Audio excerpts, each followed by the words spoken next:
The Still Loading podcast is brought to you by the wonderful people on Patreon. Amazing people like Matt, aka Stormageddon, Ryan K, Gilmer, Kevin from the Bit by Bit Foundation, Stephen P, and Mr. Biscuits have all been wonderful enough to support the show over there. So if you would also like to get your name right at the beginning of an episode, along with a bunch of other goodies, go over to patreon.com/stillloadingpod and check out everything it has to offer.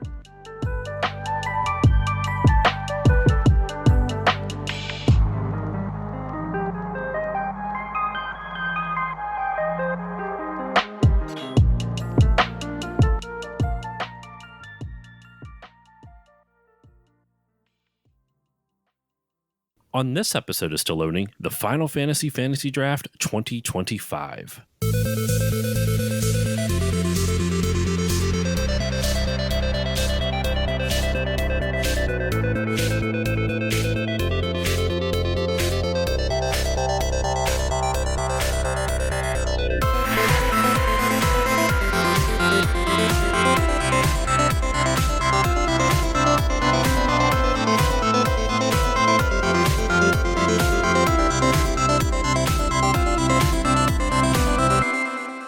Hello, everyone, and welcome to this new episode of the Still Loading podcast. I'm your host, Josh Koval, and today's episode, it is the annual event of my podcast, the Final Fantasy Fantasy Draft. We've been doing this every year for 4 years. This is the fourth year, I should say, and I have another wonderful slate of guests for you, duking it out, trying to win your affection for the best Final Fantasy possible. I have 4 wonderful guests for you today to duke it out for Final Fantasy royalty. Who drafts the best Final Fantasy possible out of a list of 16 categories? And I guess for the people who have never listened to this before, I will go over all those categories, but I should at least introduce my wonderful guests so they're not just sitting here in awkward silence. We're going to go in draft order. Returning guest from the Animal Well episode, we have Jeff Moonen from the Fun and Games podcast. Jeff, how are you doing today? I'm doing great, Josh. Thanks so much for having me. It's good to be back. And you told me about this when we did the Animal Well episode, and I got to tell you, I've been chomping at the bit to do this. I'm so happy to have you on for this. And also, a little behind the scenes, we had a last minute schedule change, and Jeff was a goddamn hero and came in as like a knight in shining armor to save the podcast. So I appreciate you hopping in, Jeff. I am always happy to do so. I have done this for podcasts. I've done this for several panels at PAXs. I think this is my vengeance for what me and my ADHD have done to homework and deadlines my entire life. And you know what? It's a price I'm willing to pay. I appreciate it. I appreciate it. Our second guest, first time guest on the podcast, someone who has been great, who was kind enough to take a chance on this little old podcast for this year's draft. We have James Galizio from senior editor at RPG Site and a freelance games crit. James, how are you doing today? Doing pretty great, all things considered. Yes, you have a very stressful week this week, which makes it all the more insane to me that you agreed to spend time with us for a couple hours on this. I really appreciate it. No worries, no worries. So yes, I thank you for coming on. Our third guest, another first timer, Annalisa, aka Annalisa Keys, joining us. Annalisa, how are you doing today? Hey, I'm doing great. Thanks so much for having me. Not gonna lie, I'm a little nervous because I've only played some of the older Final Fantasy games. I haven't made it past 9, but I'm also a huge Nobuo Uematsu fan. I practically worship him. So I've been getting more into Final Fantasy lately, and I'm working my way through 9 right now. 9 is my personal favorite. I asked all the guests for their favorite Final Fantasies for like the promo art y'all hopefully would have seen over on Blue Sky and whatnot. 9 would have been mine if I could be my own guest. 9 would have been mine. And also I gave everyone else bona fides. Your bona fides, you're a goddamn pilot, which is fucking cool, and also a pianist who does a lot of amazing arrangements of video game music. The way I found you was through your Final Fantasy work, so I'm excited to have you on the podcast. Yes, thank you so much. And rounding out our panel for this year, we have Michael Berger from the Bits of Time podcast. Michael, how are you doing today? I'm doing swell. Thanks for having me. Thank you for being on the show, my friend. This is actually your second appearance on the show, but because of the magic of podcasting and time, and it's a flat circle or whatever that expression is, your episode has not come out yet. This episode will be out first, and your episode won't be out until October. So it's a little weird that it's all kind of mixed up like that. But I'm happy to have you on for technically your second time, but the listeners, this is their introduction to you. So welcome to the show, my friend. Thank you. We're just bending time over here. Very Final Fantasy. Bending time at bits of time. Is that how this works? Yeah, there you go. That was totally on purpose. We're experts at this. All right. Well, we are here to draft the ideal Final Fantasy game, as ideal as possible that we can get at the very least. For people who have never listened to a draft episode before, there are three other ones prior to this, so you can go check that out. Some amazing episodes back there. And also, Annalisa, you were worried that, like you've only played up to 9. Sebastian Decken, who wrote a book on Final Fantasy 6, had only really played up until 6, so you're in good company. Let me tell you, and he was on the draft for the second year, I want to say. If anyone wants a wild draft, listen to Sebastian's. His ended up being this weird, he turned it into a Full House parody where So good. it was General Leo with 4 kids. He flexed in General Leo and brought in 4 different child characters as his main characters and used the regalia from Final 15 as a road trip car for his new family. It was wonderful. One of my favorite drafts that I've ever heard. No pressure for anyone. No pressure.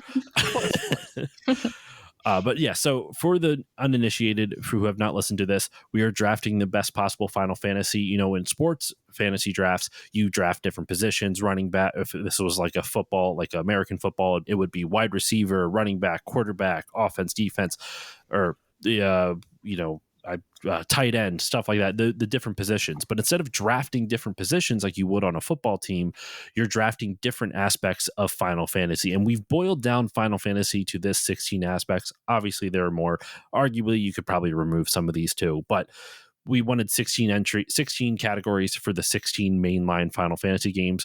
The first 4 of those 16, though, are all party members, so that's the first 4. Then you have a main villain, a secondary villain, an ultra boss, a battle system, your world/setting, console, which console do you want your Final Fantasy on, soundtrack, which soundtrack do you want to have in your Final Fantasy, which mini game do you want in your Final Fantasy, which for this year, I don't think I actually went over this during the or off mic beforehand for my players and also for listeners. In previous years, I would have my players send me a list of 3 of their favorite mini games. I kind of didn't have time for that this year. So what I did was I created a list of all the mini games and I used a random number generator to pick 10 of them. And the 10 mini games that they can pick this year are Chocobo Racing from Final Fantasy VII, the CPR mini game from Final Fantasy VII, Fossil Room Mining from Final 9, the Squats mini game from Final 7. There's Final 7's a mini game heavy game, so there's going to be a lot in there. Snowboarding from Final 7, the matching game from Final Fantasy 2, which according to the Final Fantasy wiki is not in the NES version or the Switch one. It's in other versions, like the Game Boy Advance and other versions of it and stuff like that. Yeah, like the WonderSwan version and stuff. Yes. Everything that was based off on. Yeah, you can get a lot of items and stuff, or a lot of speedrunners use it to cheese the game. I was unaware of that. This is also why I have my guests come on the show, because I myself am a lover, not an expert. So I bring on other friends who are either experts or also super fans. So yes, you have the matching game. Then you also have the fishing game from Final Fantasy 15, 3D Battler from Final Fantasy 7, which you can find in the Gold Saucer, and finally Goldfish Scooping from Final Fantasy 11. Oh my goodness.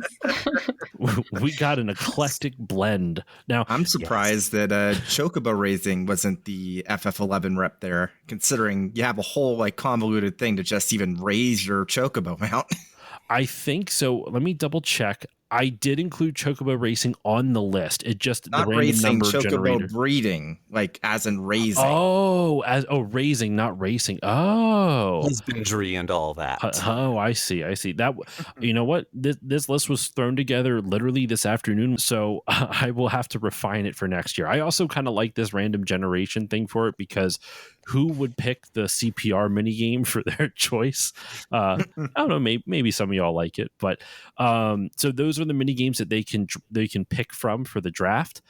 So the rest of the categories after that though are plot twist. Which plot twist do you want in your Final Fantasy? Which I should really update this list, but for those who don't know, they can choose between a handful of different plot twists, like the villain is a parent, the protagonist was a dream all along, world is caught in an infinite time loop, or my personal favorite, all the characters grew up in the same orphanage. It's still one of the most batshit crazy. It's honestly the most realistic one. That's the one most people want us. You think like when you're a kid, I'm gonna remember all of my friends. Then you get into your like late 20s, you run into somebody, and it's just like, You know, do you look familiar? Hey, that's real life. you even know have what? green I was forces with me on skeptical at this. first, Jeff. You've convinced me. You've convinced me. I'm kind of with you on that. Which summon do they want? I know there's lots of summons in Final Fantasy. You can have more than one, but in this instance, you're only allowed to choose one. Which Sid? There's always a Sid in a Final Fantasy game, right? With the exception of the first one, but still. Which Sid do you want? And finally, which vehicle would they want?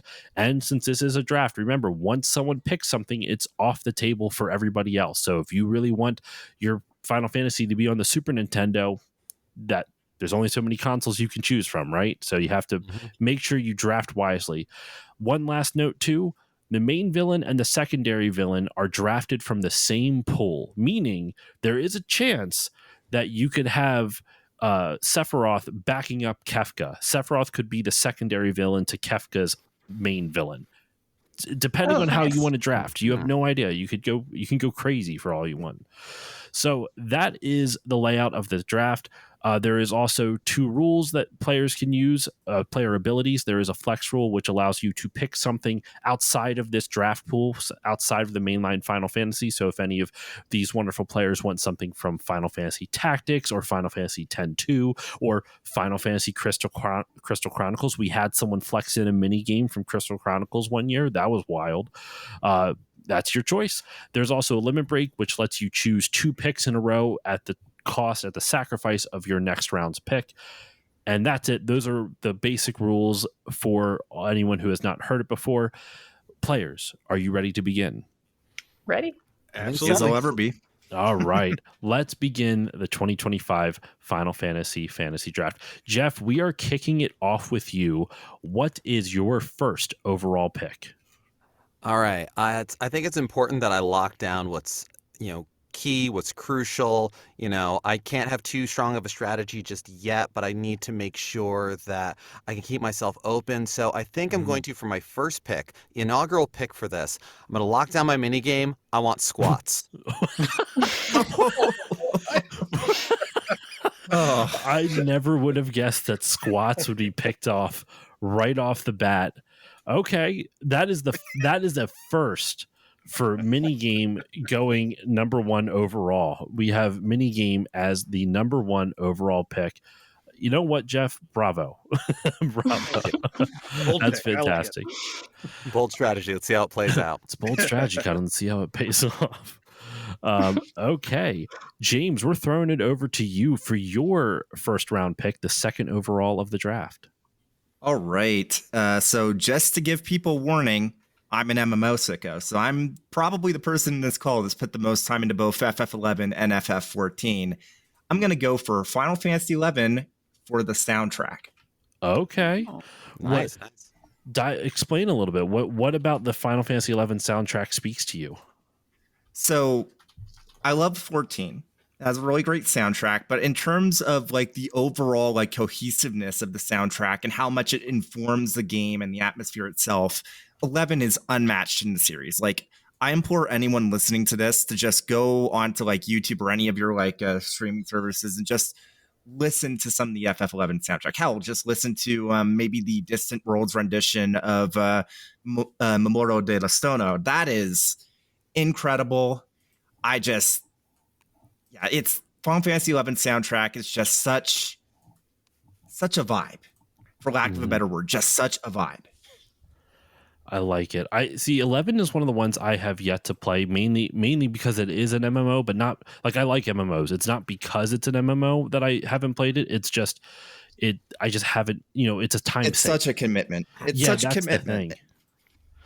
And I barely have. I actually used to play like World of Warcraft when I was editing podcasts. Maybe I'll get into 14 since that's like free for a certain portion, and use that as like my background, like my mindless gaming while I edit podcasts. Yeah, last I checked, having played no moments of 11 or 14, only knowing it through reputation, I feel like all the ways that 14 has been really accommodating, on-ramping, you can solo it, you can whatever else. Final Fantasy 11 has always been the opposite of that. Well, yes and no. You have the trust system, so you can summon NPC companions Yeah, to help they've done a you. lot over the years. Yeah, I was an avid EverQuest player when Final Fantasy 11 came out, and getting the like harsh news of like, no, this is rougher, was damning. Good. I will have to give it a try at some point. But we are going to move on to our third overall pick, first round pick for Annalisa. Annalisa, what do you got? What are you picking? Oh boy, I have a plan, but I don't know how it's gonna pan out. It's a little bit weird and diabolical, but we'll see how it goes. I have a theme idea, so I'm just gonna start with characters because I don't know, I'm really into the character aspect of the games. So I'm gonna start with I'll just call him my second party member, and I'm going to go with Shadow because he has a pet dog. Okay. And I have a pet dog, although mine is named Zelda, not Interceptor. But still a good name. Could it be Zelda Scepter? Yeah, that works. Inter-Zelda? Yeah. Is Zelda also count as a status effect? Possibly. Now, is 6 going to be a trend that we actually know it? Don't spoil it. Actually, I don't want to know. I don't know if I want to know if a 6 is going to be the trend that spoils it. I won't spoil it. There will be just a trend based on what I know in the games I've played, and I have played 6.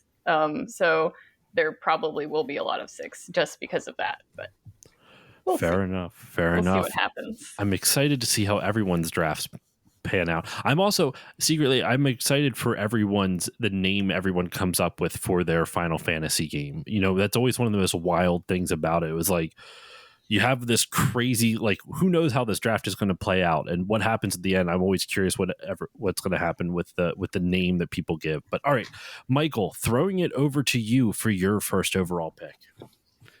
Man, it's hard to decide because James said something about MMOs. I don't know what route to go. I don't know what you're going to pick. I don't know anybody's taste. It's awesome. You know what? I'm going to go with a party member as well. And I'm going to flex. Oh, shit. Okay. Sid from Final Fantasy 16 into my party. Can I do that? Yes, you can. That means that Sid is off the table, though, for people to choose that Sid as their Sid. Yeah, that sultry, deep voice man. I want him in my party. Okay. See, I have yet to play 16. So I would argue 16 Sid is the best part of that game. Yeah, I would probably agree too. I'm very curious. I need to get around to it at some point. I just, life podcasting. All right, Michael, you actually get to kick off round 2. Right back to you for your second round pick.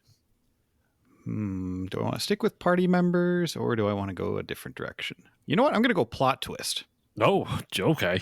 Ooh. And I'm going to do villain as a parent, even though I haven't totally figured it out yet, but that sounds like fun. You don't know who the villain is going to be. Who is... Okay, is Sid going to be the child? I don't know yet. It also just says villain is a parent, not of whom.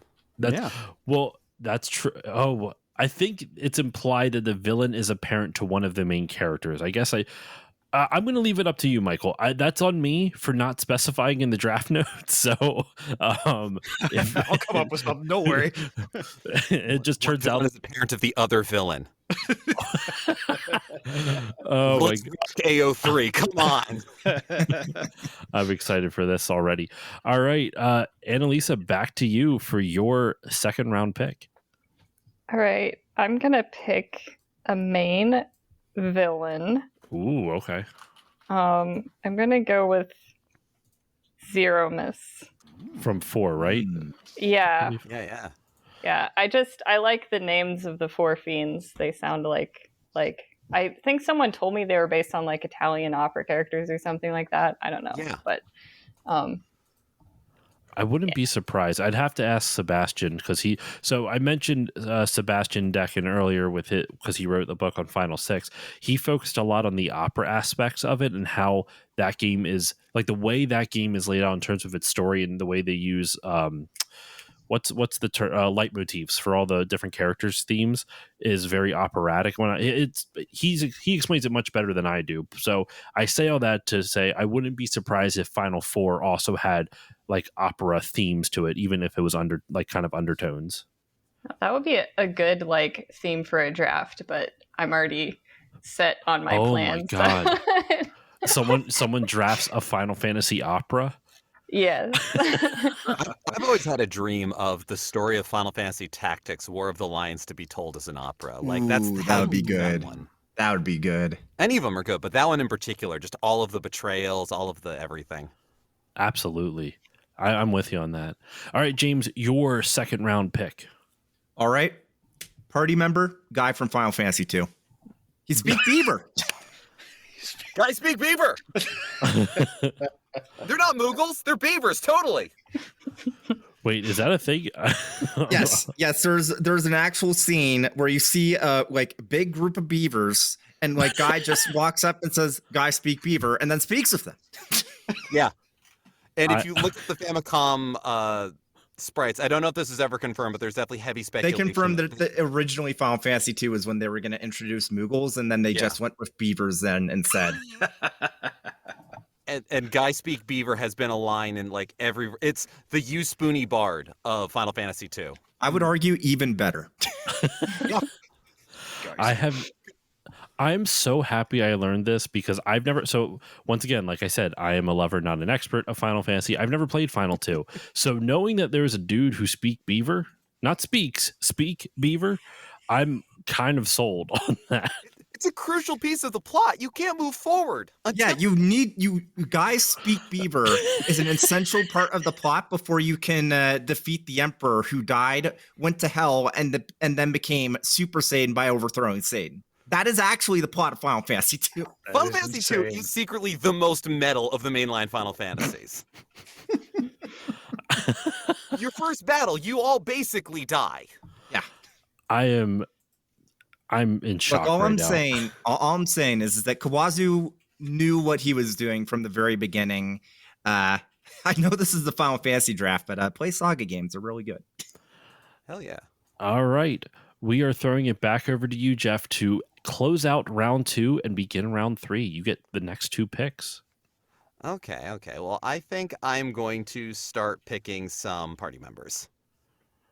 Okay. So I think for one of my party members, do I have to choose which number or just it's in the orders I pick up? I just do it in order. If you want to, when you come up with the story of your Final Fantasy, you can change the order around. I just do it for the sake of ease. I just do it in order. Yeah, no worries. I think my first party member I'm going to pick is Tifa Lockhart from Final Fantasy VII. Ooh. Solid. The more I play FF7, the more I think Tifa's the best character. She is a fantastic character. She has all sorts of wonderful hidden depths, her connections to everybody. There's several like hearts to that group, and Tifa is one of them. And also Final Fantasy VII, I mean, you know, if you've been watching the logos pop up for all of us before this show, Final Fantasy VII is my favorite. So I got a connection to it, and I had to pick somebody first there. So I'll start with Tifa. Okay, Tifa is off the board for everyone. No Tifa for anybody else. So Jeff, you're up to round 3. First pick for round 3. Round 3, I'm going to continue picking my roster a little bit. Mm-hmm. And I think I'm going to jump back a little bit and go for Farish Schwartz from Final Fantasy V. Because, listen, I'm non-binary. I love pirates. I love being resplendent. Ferris all the way. Nice. A very Great respectable pick. It's on my list. All right. I was thinking about it too. I came into this not having a full idea on things. I mentioned that I was doing this, the 90 minutes before I actually came on here. I tell my partner, and she immediately starts going, okay, so here's who I would pick. Nice. So hers, I'm going to tell you right now, I won't tell you whether or not I'm picking anyone else on it, but Tifa was one of them for her. So if there's a couple of picks, she will not, she won't be too mad if I pick anything wrong. I just wasn't allowed to pick Blitzball if it was a mini game. What? Good taste. Actually, I'm not a Blitzball fan either. I can't She even. has a deep, abiding hatred for it. She loves Triple Triad. She likes cards. Triple Triad is sports. dope, man. Yeah. I love Triple Triad. Okay, so Ferris is off the table. James, back to you for your third round pick. Well, you guys were just talking about mini games at the end there, so I'm going to use a flex to get Queen's Blood from Final Fantasy VII Rebirth as my mini game pick. That was literally on that was on last year's draft too. Everyone seems to go straight for Queen's Blood. I mean, if you've played Rebirth, it's like, I mean, there's so few games where I can say, oh, this is like, especially in a long range series like this, where it's like, this is objectively the best like blank from this series. But Queen's Blood is just the best mini game in the entire Final Fantasy series. It's so That's good. what I keep hearing. That's what I keep hearing. I see. I have Rebirth as well. I just have yet to sit. So when I got Rebirth, I was in the midst of doing Mario Month for my podcast, and it was all Mario RPG. So the idea of playing another RPG game after like I played 5 back to back. I'm like, I'm so tired. I can't do this right now. Yeah, I remember when I went to the Rebirth Orchestra. Like when they started playing the Queen's Blood theme, man, that was the song that everyone in that audience popped off the most for. It just everyone loves Queen's Blood. That's awesome. All right, Annalisa, you are up for your third round pick. All right. Well, I was looking at the mini games, and I don't know this mini game because it's from Final Fantasy XI. I'm going to be super embarrassed if I pick something someone already picked, by the way. I hope that doesn't happen. I'm trying to pay good attention, but I don't think anyone picked goldfish scooping. No. Okay. Sorely tempted. Sorely tempted. Really need that in my draft for what I'm doing, so I'm going to have to take it. You are in good company in that I also have no idea what that is. I just saw on the Final Fantasy wiki that it was later. It was not in the original release of Final Fantasy XI, and it was added later on. James, do you know if I'm correct on that? Yeah, it's like goldfish scooping. It's like, even as far as like mini games go in the series, it's not really a major thing at all. Like there's a bunch of stuff in like, say, 14 that would be like, you could just say like the gates at the gold saucer, like there's stuff like that, but it's like the goldfish scooping is like Final Fantasy XI doesn't really have many mini games to begin with, so yeah. Well, we are going to bring it over to you, Michael, and it's worth noting, I honestly genuinely surprised about this. Everyone has picked a mini game except for you, Michael. I've never seen mini game go so fast in a draft. That means you don't technically have to pick one. Keep that in a strategy in mind, players. If 3 out of the 4 of you have already made a pick in a specific category, you don't have anyone to compete with anymore. So you can prioritize different draft picks in different categories. So just keep that in mind. A little bit of strategery that I'm offering up there. Ooh. So Michael, you don't have to touch a mini game. No one else can steal a mini game from you. You're in the clear. Oh, that's exciting. So. Yes, you are now up, though, for your third round pick. See, I really have no idea what people are trying to build their game around. Why is everybody picking mini games? I feel left out, but now I don't have to worry about it. So nope. I'm going to stick with party members again, and I'm going to pick maybe the best girl of Final Fantasy. That's up for a debate. Yuna from Final Fantasy X. I love that character. I love Yuna, man. I've been recently playing 10-2 for the first time, and I enjoy her character arc in that, like going from 10 to 10-2. Really, she's grown on me. I have to replay 10 though. It's solid. 10-2 gets slept on a lot. That battle system. That battle system. So good. It's Also, like, how often do you get to explore the like, oh, my entire life was to sacrifice myself. I Yeah. didn't. Now Now what? I'm here. Now what? Yeah. See, I actually don't think they explore that enough. They explore more like, well, now I don't know, I have to save my thoughts because I actually have an episode on it coming out in a couple months because my patrons voted for it. Spoiler alert: I didn't have the best time with it, but I'll explain more as to why. Battle system was great. I'm with you on that. No arguments from me on that. But Michael, you're kicking off round 4 here. All right, I'm going to stick in the Final Fantasy X vein and pick the battle system because I think I really love the turn-based combat of that one, especially with the little timeline bar at the top. Mhm. And also, I just really love the sphere grid. Sphere grid is pretty dope. I really like the sphere grid. My wife is a sicko, and she completely filled that out and got that trophy on PlayStation. Yeah. The crazy part about it, though, is you know how you get like +1 attack in the beginning whenever on the sphere grid? She changed every single node to the max plus for every attack, magic, and everything in HP because she's crazy. If you're going to commit to filling it out, that is committing to fill it out. I know, right? Jesus Hats Christ. off, big salute, pop off, legend. Yeah. Just That turn is- your entire party member into like a group of gods. Yeah, right. Listen, Oh, we felt amazing when we teleported Yuna into Ultima and then just worked our way backwards through Black Mage. Like, Right. you know, we're just playing Lincoln Logs, and you are building the Empire State Building. all right. Back over to you, Annalisa, for your 4th round pick. Okay. I think that I would like to do a flex pick for a party member. Mm-hmm. I really like Ultros Oh, from Final Fantasy VI. And Awesome. I like him so much, I want to play as him, and I want him in my party so he's there for the whole game and not just randomly appearing in random rafters somehow, even though he's like a octopus thing. I don't know how he got into the rafters of the opera building, but whatever. I just want Ultros. Yeah. Okay, if someone were to voice Ultros, who do you want voicing Ultros? Like a celebrity voice. that's a great question. Is he a Danny DeVito or I was Gil- gonna say it's got to be Danny DeVito.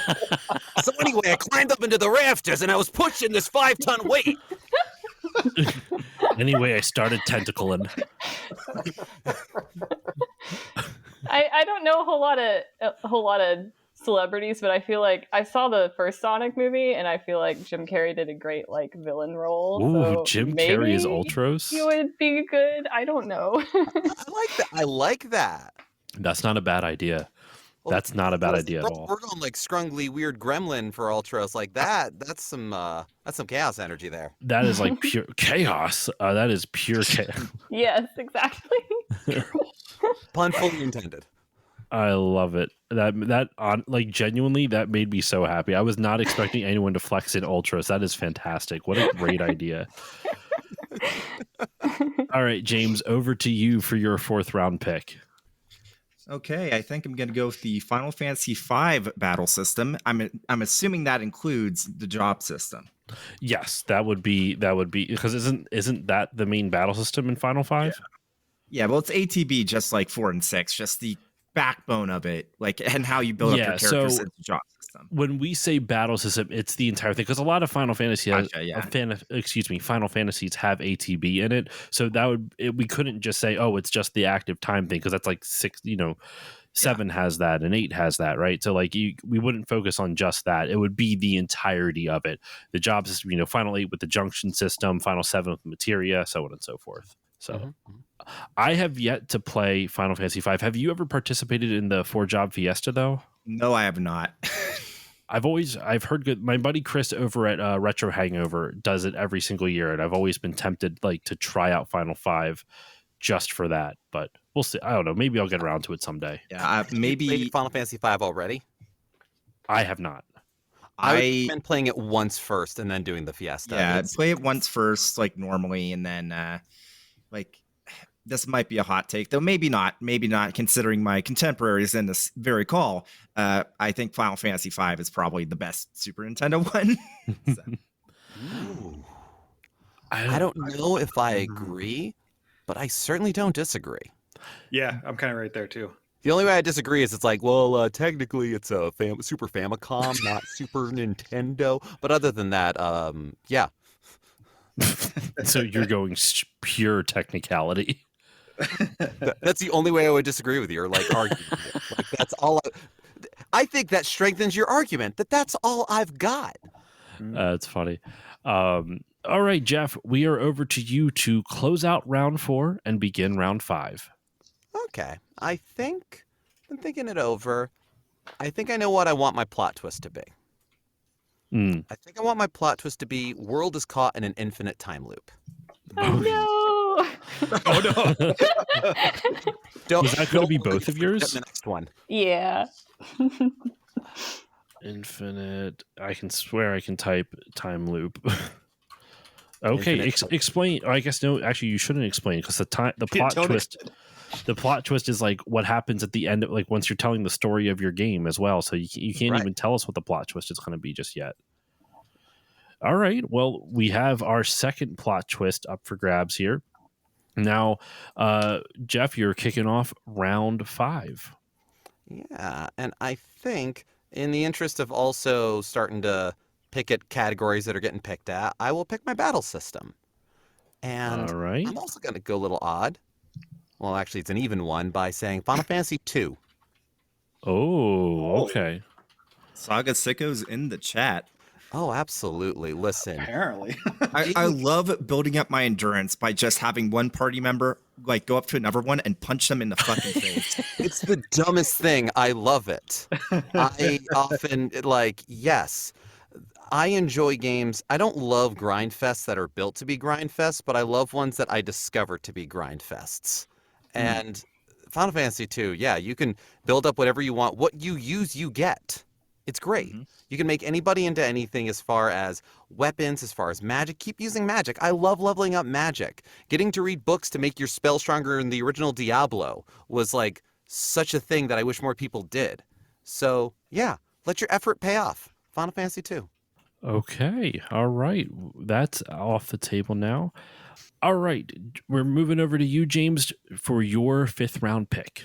I'm going to go with plot twist. A main party member dies.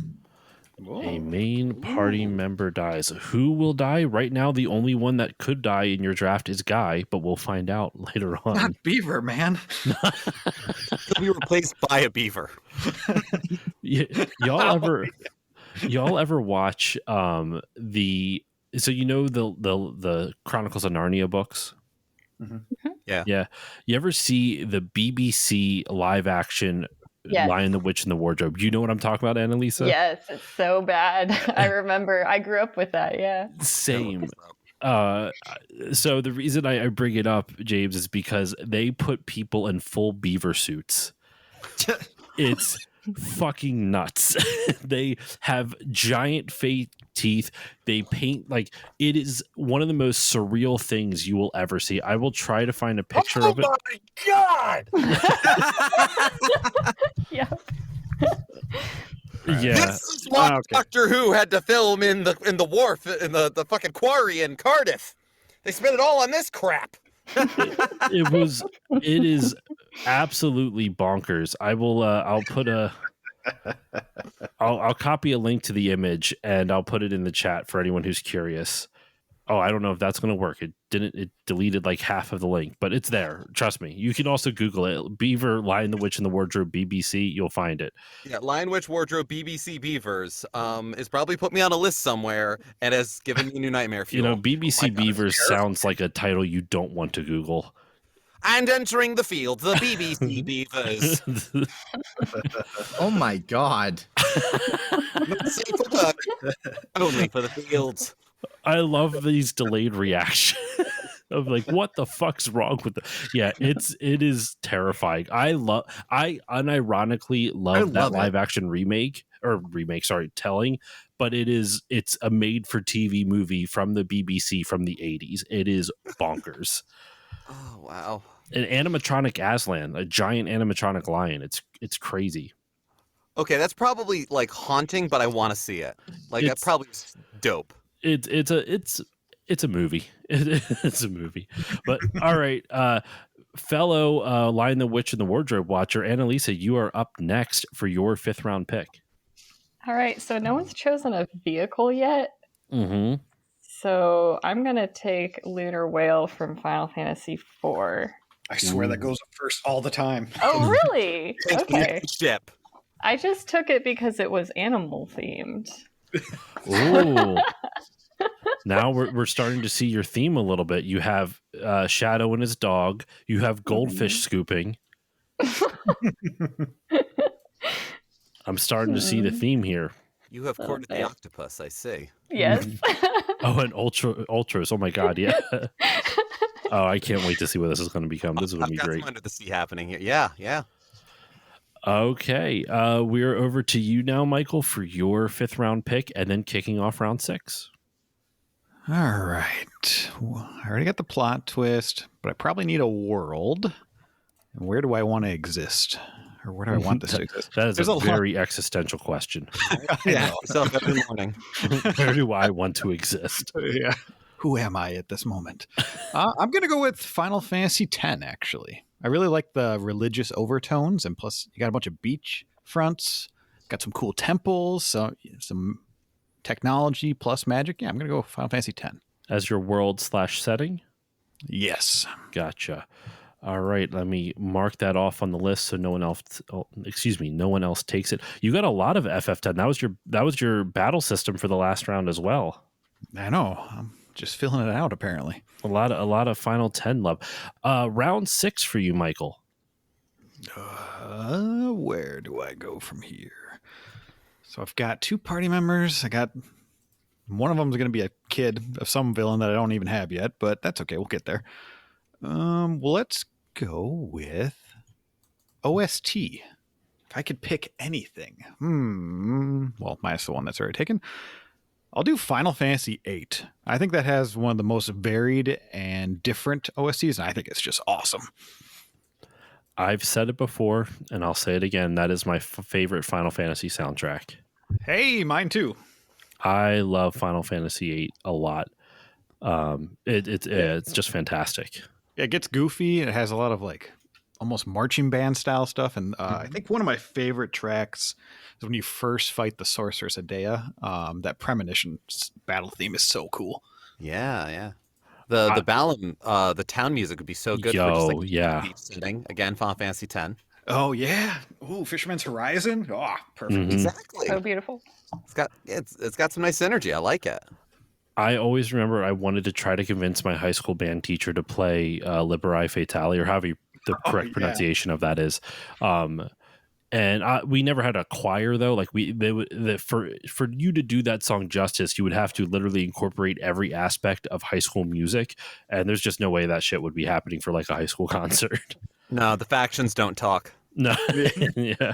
You could probably do a really nice. You know what? Now I want to make a brass arrangement of that song because I feel like that nice, like a little bit of French horn, maybe even a piccolo trumpet on that. But just that sounds great. Work. Get on it. French horn is beautiful, man. I love how a French horn sounds. I am abysmal at French horn, but I can play trumpet, so I can work with this. I played trumpet and trombone in high school, and I don't remember how to do either of them. Oh, I still actively play trumpet. Oh, that you're more talented than I am. Though I did, so I played trumpet up until like 8th grade. Then my band teacher was like, "We need more low brass," and he forced me to switch over to like something. So I picked trombone, and I never learned how to read bass clef properly. I just wrote slide positions down. That was it. The closest I've come to actually playing trombone is I stepped in for a role at a play up in Salem. And the character played trombone, and evidently the actor who was already that character didn't really play, but it was just miming, and he didn't have to. But they looked at me, it's like, do you play trombone? No, but I play brass. Oh, okay. You look like you know what you're doing. Nope, I do not. You fake it till you make it. Apparently. I love it. All right, Annalisa, back to you for your 6th round pick. All right, I'm gonna choose my Cid now. Ooh. I'm going to choose Cid Fabul. I don't know how to say his name from Final Fantasy IX. I love that Sid so much. Yeah. Currently, I don't know what he's supposed to look like because I'm only like a third or halfway through the game. So he's still a bug. Still an Oglop? Oglop, yeah. He still very much looks like a bug. I don't think this is a spoiler, that this is more of a validation. He keeps the mustache. The mustache is constant. Oh, perfect. It's an excellent mustache. Yes. That's not an Oglop thing. That's Sid. That's a Sid thing. That's a Sid thing. It's a Sid thing. It's a Sid thing. You could totally turn that into a sitcom just called It's a Sid Thing, and you have all the Sids like interacting with each other somehow. Call it All Sid. Oh, I want to see that so bad now. All right, James, we're over to you for your 6th round pick. Okay, I'm going to also pick a Sid. I'm going to pick the Sid from Final Fantasy V because a core part of Final Fantasy V Sid's character is his grandson, Mid. Really? Yes. You didn't know that is the I don't remember reason that. I wanted to pick that Sid, and I'm happy you did. His grandson is just very mid, huh? Yeah. One chance at life, named Mid. Everything that James picks just makes me realize I really need to play more of these Final Fantasy games that I have not. I'm missing out on a grandson named Mid and a beaver talker.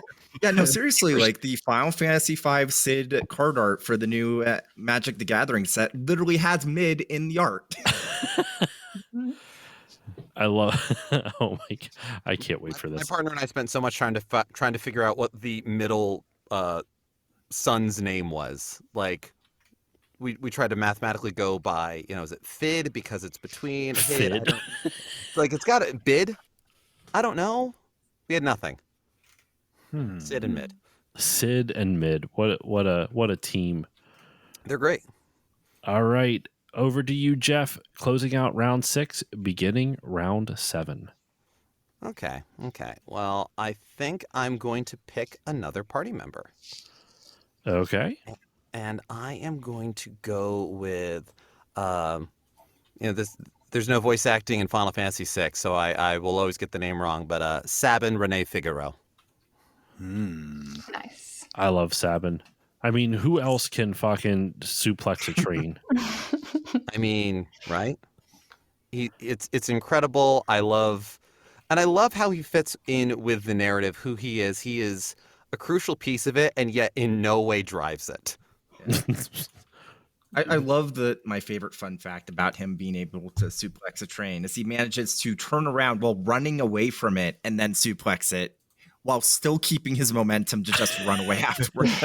Duncan is an amazing teacher, okay? I don't know what martial arts he practices, but damn. He's got it. Oh, he's got it. All right, Jeff, up to round 7 for you. All right. I, for just a second, am second guessing myself. And no, I have to do this. I planned this 1-2 punch, and I'm going to do it. I'm picking my summon, and it's Doom Train. Oh, no way. Yeah. What? I am Choo, baby. Choo, choo. choo, motherfucker. I am genuinely surprised no one in any draft has picked that combo of Sabin and Doom Train. Yeah, it's incredible. At first coming into this blind, I was like, I think I got to pick Hades from Final Fantasy VII. I love all of the status effects that happen. It was crucial for me beating Ruby Weapon back when I was 11. Big deal. And I realized, no, Sabin and Doom Train. It's a solid pairing. The perfect pair. gosh. Yeah. It's on my Doom Train was on my short list too, just because it's such a weird summon. It's so weird. It's so cool. Right? Like even getting it is weird. Isn't it? No, that's the one from Final 8, right? If I'm remembering correctly. You find an item called Solomon's Ring. You need to use that to summon Doom Train. But in order to do that, you need 6 of 3 different items. So it's 666. The hints that you get for what those items are and anything to do with this is reading occult magazines. I forgot about all of this. Holy shit. So when I played Final 8, I used a strategy guide, so I didn't have to do a lot of the heavy thinking that that comes with a lot of the bonus stuff. I do just some Dan shit in order to get Doom Train. But I think it's even funnier that like what Doom Train generally does is just like status effects, right? Like it does a little bit of damage, but it just does a shitload. It's basically a Marlboro, right? A Marlboro with a face and tracks. The face is so good. I guess Marlboros have faces too. Like I just see him and he just sounds like this. It's almost like Thurston Howell the Third or something. Little bit of that, a little bit of Alan Rickman as Marvin the android from Hitchhiker's Guide. I want you all to know I'm feeling very depressed. You know. I'm here for it. I am here for it. All right, James, back to you. Your 7th round pick. All right. So I can't help but notice that under party members, you've just listed put Final Fantasy 14 here, which to me tells me I can pick literally any Final Fantasy 14 character for this. It's a playable character is what it's supposed to be. And I guess I because you play as your own character in it. So I wasn't I am open to suggestions here, and as long as the rest of the panel votes on it, then I can improve it. That's how I kind of got. I was going to pick. So you only have the main playable character in 14, but through multiple times throughout the MSQ, there's moments where you will briefly play as a member of the Scion of the Seventh Dawn, which is essentially your main party in 14. So I would argue that any of the Scions should be fair game because they're all part of the main group of characters. Does anyone have any objection? I don't have an objection to this. You've sold me on your argument, but does any of the other panelists have an objection to James putting to this? And this won't be a flex, but for lack of a better term, flexing this in, but this won't be technically a flex. I say this is valid. Yeah, That's fine. Yeah, I'm fine with it. I was going to pick Final Fantasy 14. Go for it. All right. That is your answer. You can, you are more than welcome to. So this is party member number 2. I don't know any of the characters of what you just said. All right. Tataru Taru from Final Fantasy 14, where her whole thing is she's a Lalafell, which is a little dwarf. And she is technically not a fighter, but there's bits of lore in the game that implies that if she ever learned how powerful she was, she could probably be the strongest mage in Final Fantasy 14. I like this for your story, like how you're going to put these all together as in like a narrative. Also, it's Taru. How do you spell it? Excuse me. Tataru, and then the second name is Taru. And it's the same thing twice then? No, it's just Tataru and then Taru. Oh, okay, Taru. Okay, there we go. I got it. We're good. There we are. All right. I like it. Yes. What I'm with that knowledge now of how they don't realize how powerful they could be. That makes me very excited for what you could potentially do for with your plot for when you pitch your Final Fantasy at the end of the episode. So, all right, Annalisa, over to you. All right, I was trying to think of who my second main villain should be, and for the kind of epic battle that I'm trying to build in my head, there wasn't really anyone that I know of that fits. I really wanted like someone who can summon, so they can just summon a bunch of creatures to the battlefield. Kind of just like Zeromus has his, like, the 4 fiends. They're kind of just like his cronies, but it's good enough for what I'm going for. So I think I'm going to have to flex Rydia to be one of the main villains.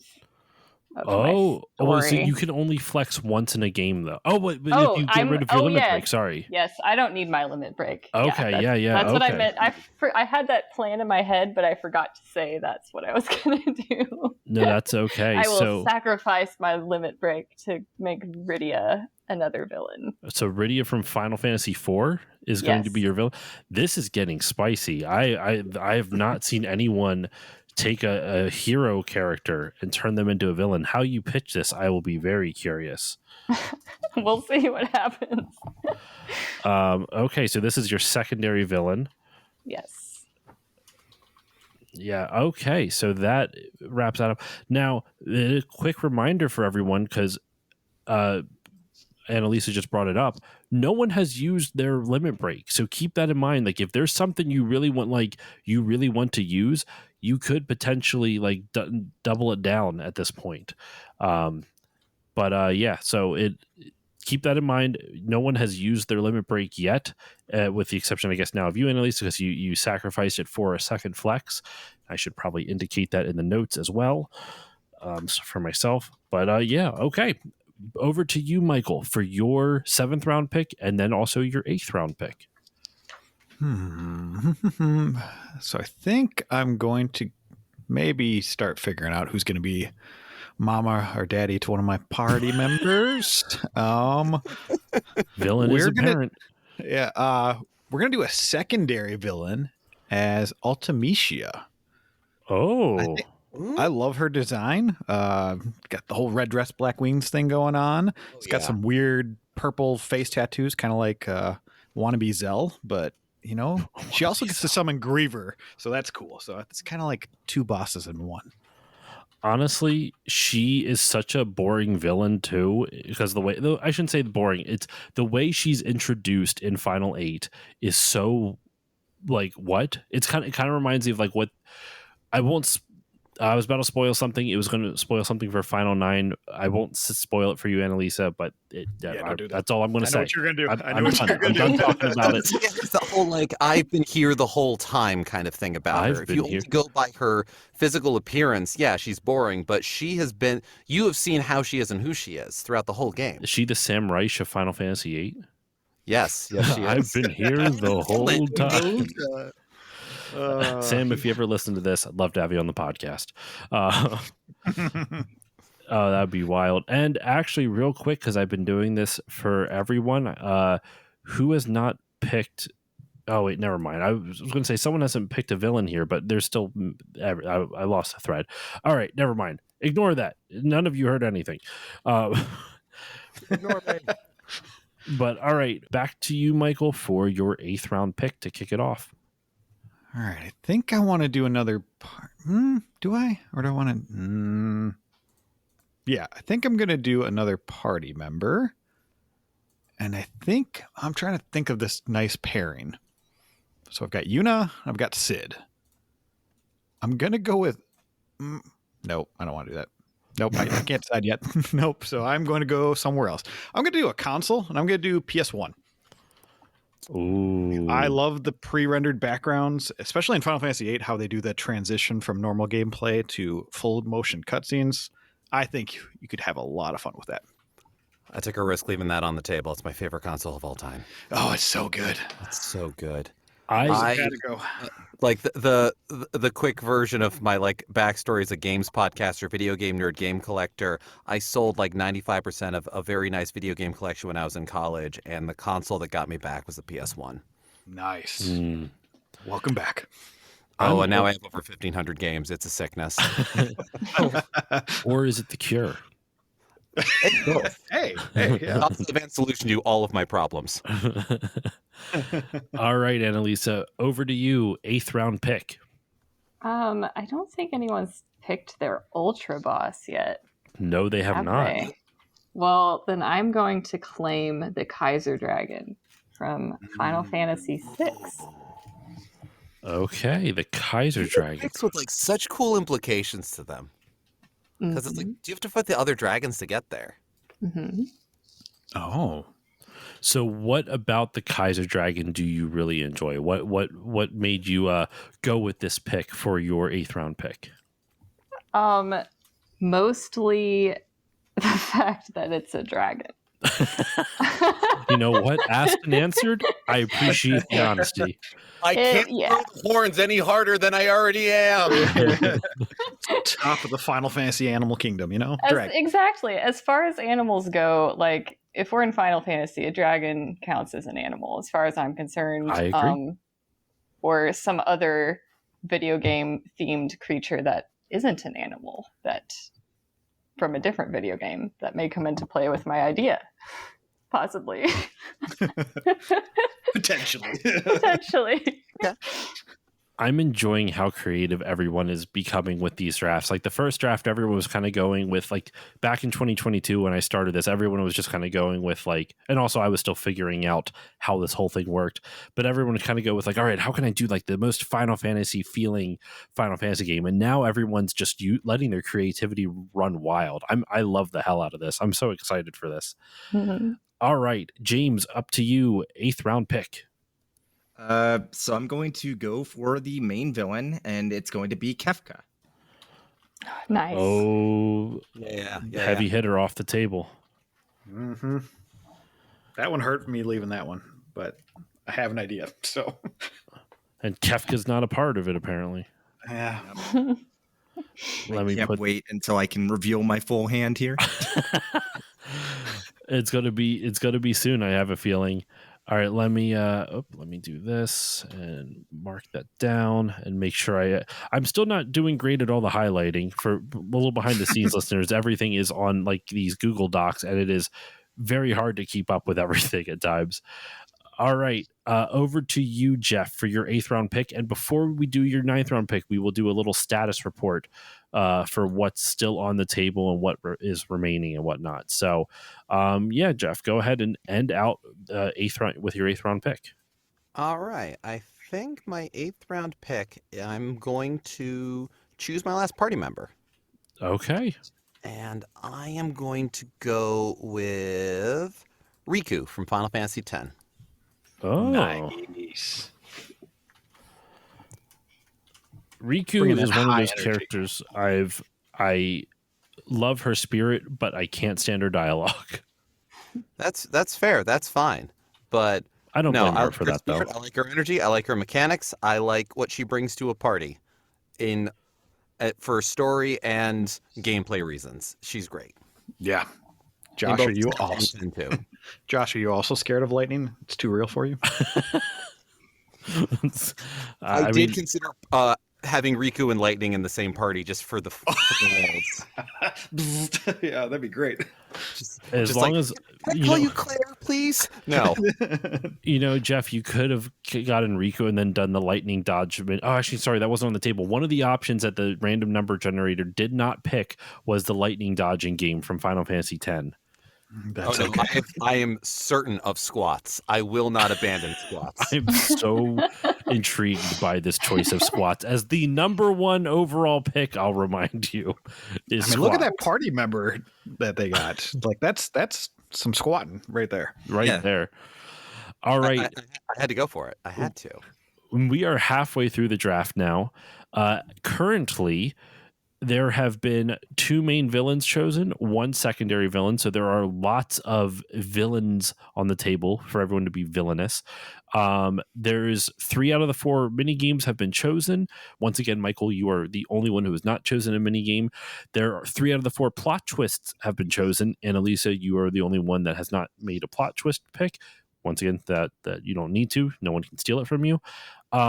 Jeff, you're the only one that has maxed out the party. You have all 4 party members of Tifa, Ferris, Sabin, and Riku. Everyone else has at least 2. With Annalisa, you're up to 3. I don't think there's any really other. There's a bunch of categories with 2 picks in it. Like there's 2 Sids. There are 2. Actually, I'm sorry. And also, Annalisa, I already mentioned the battle system. No, I didn't. Mm-hmm. There's also 3 picks in the battle system. Annalisa, you don't need to worry about your battle system being taken. So you are in a pretty advantageous position where 2 of your categories have been chosen by everyone else already, and you don't have to worry about them. Sweet. There's 2 main villains picked and only 1 secondary villain. So that only 3 have been taken from that draft pool. And I think, let's see, are there any categories that no one has picked yet? No, every category has at least 1. And vehicle, there's only 1 vehicle with the lunar whale taken, and there's only 1 console and only 1 world/setting and only 1 ultra boss. There's probably a couple others, but I'm not going to read off every single thing. But I think it's a pretty good overview for where we're at right now. now that we've given our mid-draft recap, we're up to round 9. Go ahead and kick us off for the second half of the draft. Oh my God, I had something. But I've got a couple of choices here. So I think what I want to do is, you'd mentioned I haven't picked any villains yet. So you're right, I should pick some villain. But I'll do that later. I think I'm going to pick Ultra Ball first. Just really setting it up right there. Bait and switch, man. I am here to be a wild card. I was a last minute add to this. If I can't be a wild card, I feel like I've failed all of you. So let's go with Ozma from Final Fantasy IX. Okay. Literally on my short list. Like, you know what? There's so many things you can do about making a super boss imposing, powerful, wild. And one of them, certainly for Final Fantasy, and a certain bend of RPG design that Final Fantasy ascribes to, is big health bar, big hits, big all of these things. But Final Fantasy IX keeps things nice and tight. And Ozma has one of the bigger health pools. It's 65,535. You're like, I could do that. I do max damage a couple of times, we're all good. But Ozma's got strategy. Like, what you do to counteract Ozma's sequence of moves, it's like, no, I can't do that? Fine. I'm going to hit you with my strongest move. Get bent. What are you going to do to stop me? Do this multi-hour mini game with an adorable chocobo? You've earned this. And the story and everything behind Ozma, like the implied ideas behind it, and it is just a big, swirly, kaleidoscopic ball. Like, So cool looking. it's so cool looking. I could just stare into it for the scant few seconds of the remainder of my life as it destroys me. But God, they'd be fun. You'd go out in peace? Question mark. We would all be just consumed by darkness. Maybe is it this, heals us, Kingdom but maybe it Hearts? hurts them. Who's to say? Them. But, all right, James, over to you for your 9th round pick. I'm going to go with Red 13 from Final Fantasy VII. Solid. Nice. All right. What about Red 13 speaks to you, or is it still hidden, or are you still hiding Still your hidden. draft? Still, my hand has not yet been revealed. Keeping it close to the chest, close to the whatever that is, close to the. Is it the vest or chest? What is it? I think it's Chest. fast. It depends that's on how hot it is. Good point. Whew, a little hot in here. All right, Annalisa, over to you for your 9th round pick. Oh, that last pick just reminded me that I definitely need to have Kate Sith in my party. Oh shit! Okay. Just for the dog cat dynamic. I was hoping. I'm sorry to be that guy, but Catch you mean she, I know. Ketchi. But I have no idea how to say it. I'm sorry. No, I say Kate Sith as well, but it's Cat She. Thank you. Ketchi, yeah. catch she. I learned this from a Final Fantasy VII strategy guide. Oh. Oh, really? Yeah. And it's not a mistranslation. It's literally because it's like a Gaelic figure, and they pronounce it Ketchi. Oh. Yeah, Catchy. That's how it's pronounced in Gaelic. And so, yeah, the It was versus very books- unfortunate that the whole thing about that blew up on Twitter after they had already done the voice recording for Rebirth, because very unfortunate. Oh no. Yeah. Well, it's also that kind of thing too of, yes, in mythology it's Ketchi. But in the world of Final Fantasy VII, where's Ireland?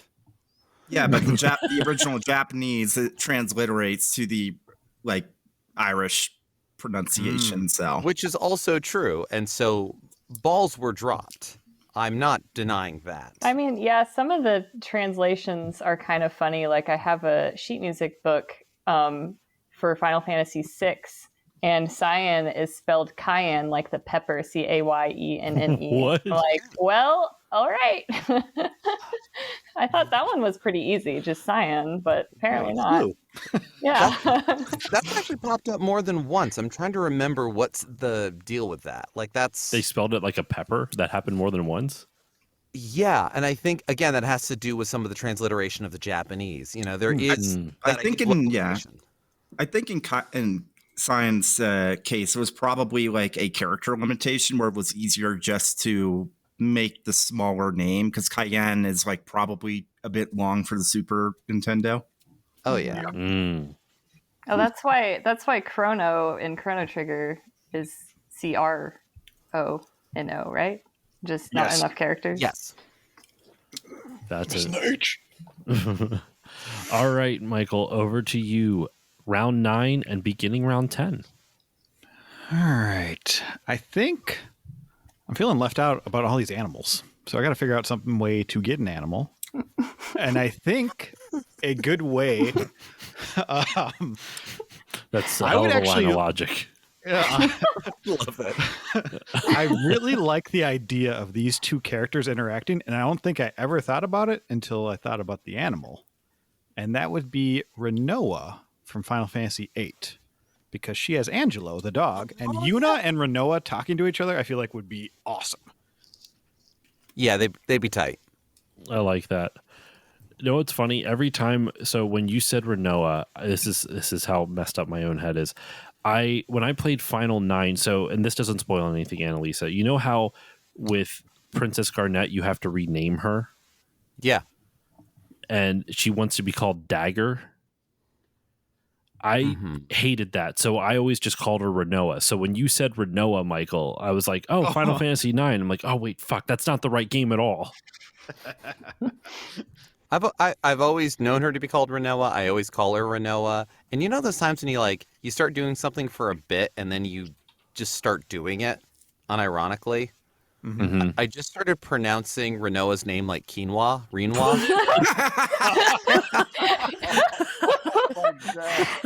And if I ruin that for somebody else, well, then Renoa. That's How how are I you- say how are that you- Final how are Fantasy you- 9. Just Yeah. reminds me of that one internet meme where it's like, so wait, how are you pronouncing shoegaze? Like Fugazi. So if you pronounce it like that, then you can ship Renoa and Quistis together and call it quinoa.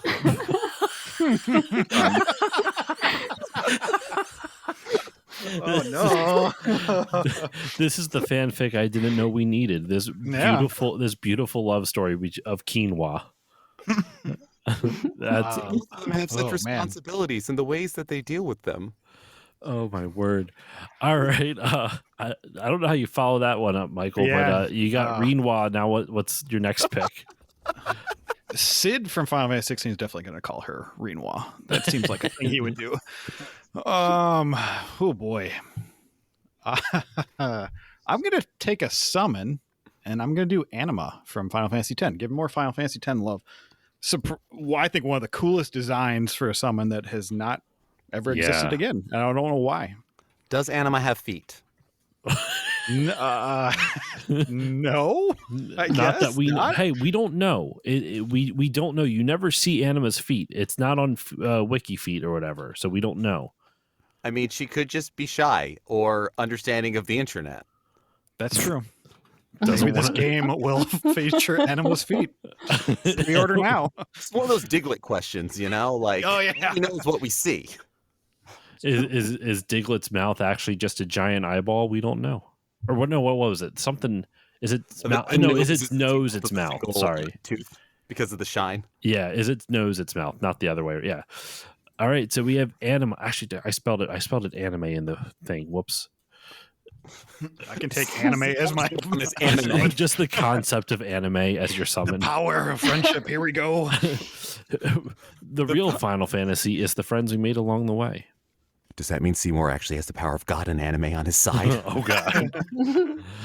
All right, Annalisa, up to you for round 10. Okay, I think I'm gonna break away from hogging all the animals to just pick a soundtrack.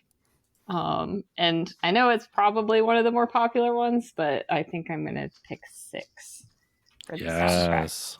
It's the first Final Fantasy I played, and so it's definitely on my mind. And Dancing Mad, obviously, and all the music, really. But yeah, What? Popular because it's good. It's yeah, very it's good. amazing. So, since you do a lot of music covers and like arrangements of Final Fantasy music, this might be a good time to talk a little bit about your YouTube channel and like what you do. Like, what are some of your one? I guess I don't normally ask this in the middle of the draft, but just because it kind of is apropos to this specific category.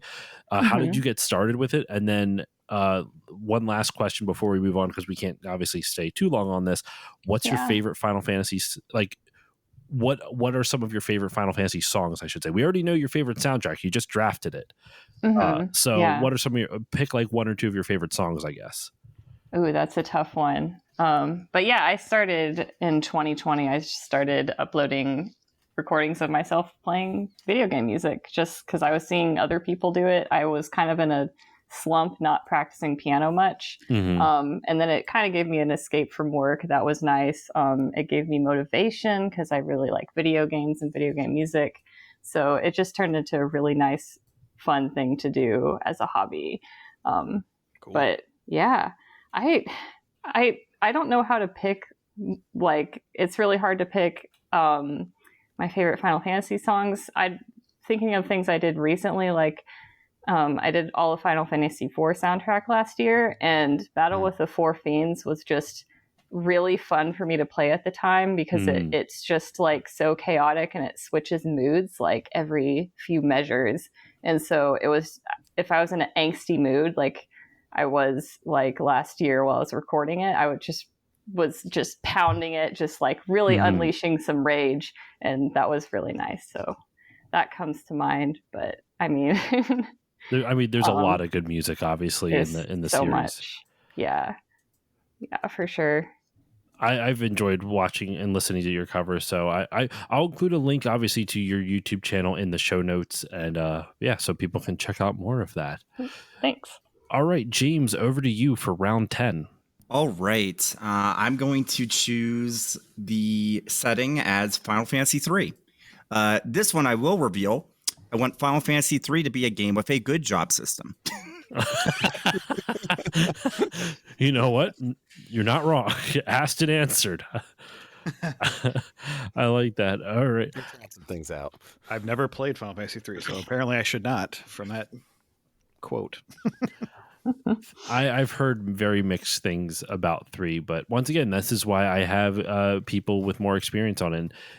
James, you're obviously a wealth of, you write for RPG sites, right? So like you obviously have a wealth of knowledge on it. So I love learning about all. I still can't get over the beaver from round 2. It's going to be in my mind long after I'm done recording this. And then it's going to be another week and a half of editing this. So I'm going to listen to more beaver shit for the next level. All right. Jeff, over to you to close out round 10 and kick off round 11. Okay. I think I want I'm going to choose my setting as well. And I want Final Fantasy 12. Because I want a badass lighthouse. Okay. So I need the Pharos. I need it. Final Fantasy 12, and then I also have to highlight 3 from the last to make sure I get that. So your world / setting is Final Fantasy 12. That's the same one as that's what is Ivalice, right? Yeah, Ivalice. I'm also a big Ivalice fan, so I like working with that. Yeah. All right. Now for your round 11. I think I will actually pick my villain this time. Okay. And I think my main villain is going to be Exdeath from Final Fantasy V.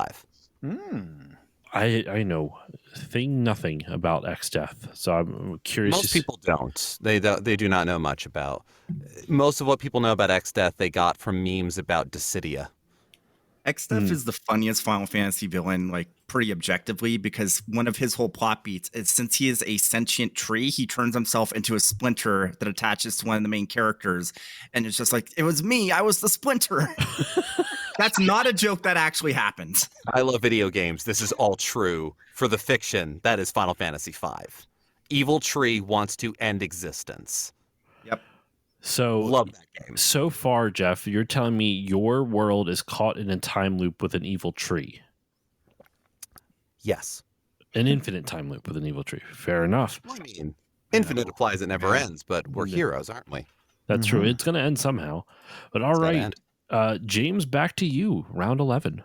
All right. I'm going to pick my final character, Mog from Final Fantasy VI. Mog. Okay. Yes. I are you able to elaborate, or is it still? Are you still keeping your cards close?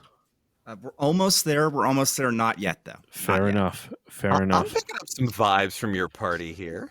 You have Mog. You have Red 13. You have the name I can't say because I butchered it like 5 times trying to say it before. You got the little Lalafell there, yeah. And then you have Mr. Beaver, Guy from Final 2. I also want you to look up if you're unfamiliar with Guy from Final Fantasy II. I want you to look up the original art for him, and I want you to He's remember 15 or that 16. he's 16 years old. He's 16 years old. Okay. Good. That is very concerning based off of that description. He's 16? What? Yep. Yes. Okay. He's a teenager. That's a beefy dude. Yep. All right, Annalisa, your 11th round pick. All right. I am going to choose my last main character, which will be Gao from Final Fantasy VI.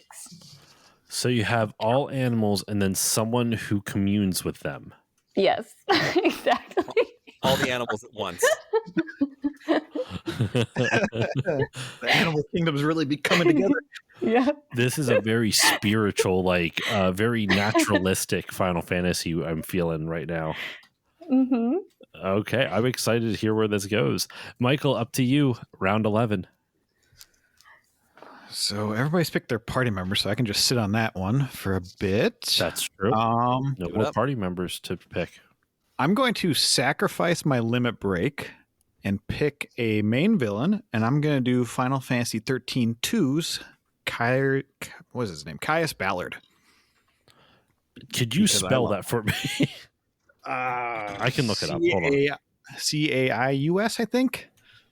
So he's fabulous looking. He's got this cool feather, and he's got this tight black armor. 13-2 or 10-2? Sorry. 13-2. I was going to say, I am playing 10-2 currently. I don't think I remember him in there, but... Yeah, his whole shtick is he's this immortal god-like dude that jumps around timelines. It's really cool.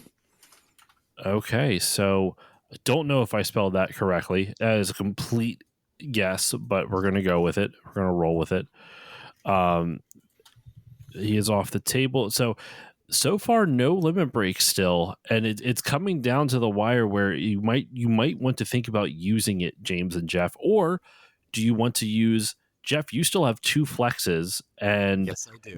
I believe yes, and James, you still have 1 flex if you choose not to use your limit break. So it is up to you, obviously, because but there's only. We're starting round 12 off now, so there's only 5 rounds left. So just keep that in mind. Michael, over to you to kick off round 12. All right, so what's left? I need a Sid. I need an airship, even though I already have a Sid. Apparently, there can be 2 in this world. I mean, theoretically, you could. You still have to choose a Sid. Mm-hmm. Build that. You know what? I'm going to do an airship, and I'm going to do Balam Garden. Who doesn't want to fly around with a school that makes hot dogs and plates? Did I put that in the list? I've seen no evidence of it.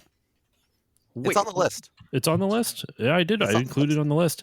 That's that's in game. That's fair play. It is a vehicle after all. Yay! I forgot that I put it on the list.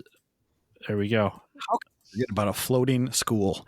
I love Balam Garden. Like, unironically, I love Balam Garden just because when I first played Final 8, that world really just captured my imagination when I was 13, 14 or whatever.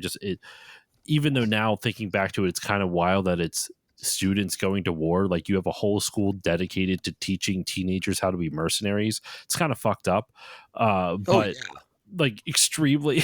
But I the idea of these academies and then Balam can then end up flying. I loved the world of Final Fantasy VIII. But replaying it, I did a couple years ago. I did a small series called The Winter of Final Fantasy, where I covered 7, 8, and 9. And when I was replaying 8, I was like, man, 8 crammed a lot of stuff I adore onto that first disc, and then fuck all after that.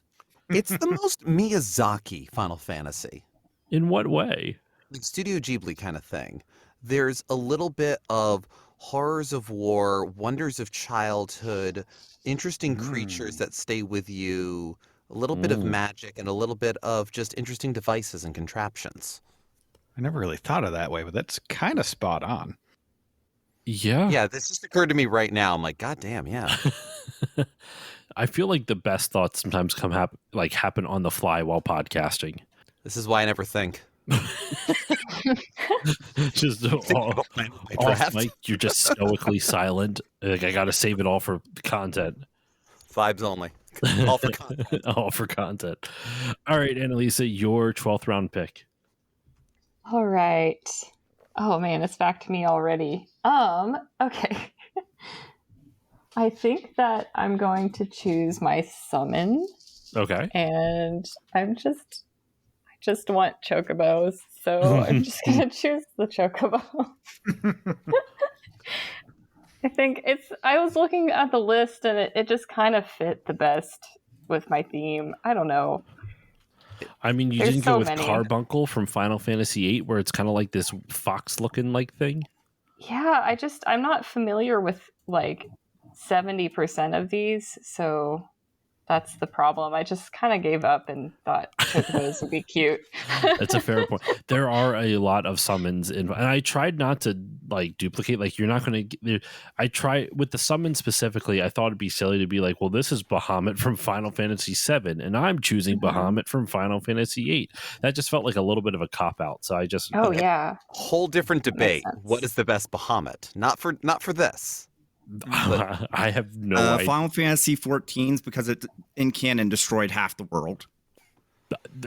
I think. Which half though? Was it a cool half? So Eorzea in Final Fantasy 14 is basically the equivalent of Africa. It basically nuked Africa. That sounds racist. I don't like this Bahamut. Bad, bad. Oh, that's wild. That should be a debate in and of itself, like which Bahamut is the best Bahamut. Like, do a whole podcast episode dissecting the history of Bahamut. Like, if you think it's going to be too quick, you pick like 4 or 5 like classic ones. Like, you got Ifrit, you've got Bahamut, Shiva. Like, who are the best of these? But I think Bahamut could fuel an entire episode. Wait, the best Bahamut is 16's Bahamut because canonically gay. Wait, really? I'm into that. Yeah. I still need to play Final 16. You said Final 16? Yep. Mm-hmm. God damn, Literally, they didn't sell the game in Saudi Arabia because there was a scene where he kisses his boyfriend. All right, debate over. We move on to Shiva. All right. All right, Shiva. All right. Best Shiva is from Final Fantasy 14 because canonically she fucked a dragon. Was it Bahamut? No. Oh. I go with Final Fantasy X because I like to ship Shiva and Yuna just a little bit because every time you summon her, she throws the ball to her. Just a little bit of something there. Like, I need the implication, you know? That'd be a cute love story, Shiva and Yuna. But all right, let's move it on over to you, James, for your 12th round pick. All right. I'm actually not feeling all that much pressure. I've got pretty much all the main things set, and I know that the other things I want to grab, really nobody else is going to grab. So I'm going to go for PS5 as the console. It's objectively the best place to, like, if we're concepting a game now, so I want to give it the most like room to grow, you know? Mm-hmm. All right. Solid reasoning. I like it. There is usually with these drafts, and this is the second draft in a row this has happened, but it's usually with the drafts that people fight over the consoles early on because that's the smallest pool, right? Like, you can only choose up until, like, you have final PS1 through 5, and then Nintendo, or NES, Super Nintendo, and whatnot. And normally people fight over Super Nintendo through PS1, but this draft and last year's, no one really fought over consoles. Everyone was kind of pretty chill about it. I'm very surprised. We got important concepts to explore. People are. I like this. People are more focused on the concept of their draft than necessarily like the nostalgia of it. That's kind of the vibe I'm getting with it. All right. over to you, Jeff. Round 12 and beginning round 13. Well, you did remind me that I haven't used my flex or my limit break yet. Neither. You can choose 2 flexes or 1 limit break. Or a flex and a limit break, excuse me. I'm going to do 2 flexes. Both in a row? In a row. Let's do it. Okay. I'm going to flex in my soundtrack. Okay. I want Final Fantasy X-2. So you get the pop star motif going on. Yeah, absolutely. There's depth there. There's plenty going on, and there's a lot of fun as well. I genuinely like that song at the beginning of 10-2. What can I do for you? And also, what can I do for you? It is such a beautiful song. Though I will say, so there's a moment in 10-2 where Yuna does like a concert, like kind of late through the game. That's one of the weirdest moments of the game. Like, I understand the purpose of it narratively, but the way it's like done, I'm like, this feels how this. So this ties in with what we're talking about here. I have a daughter who's 4, and she really loves Pink Fong. You know, like Baby Shark. They also have a Pink Fong concert series where it's just they're cute little 3D animated characters putting on a random concert, and it's really like cheesy kid songs that they don't have to pay any royalties for, so they just that kind of thing. And that concert that Yuna sings feels like a Pink Fong concert to me.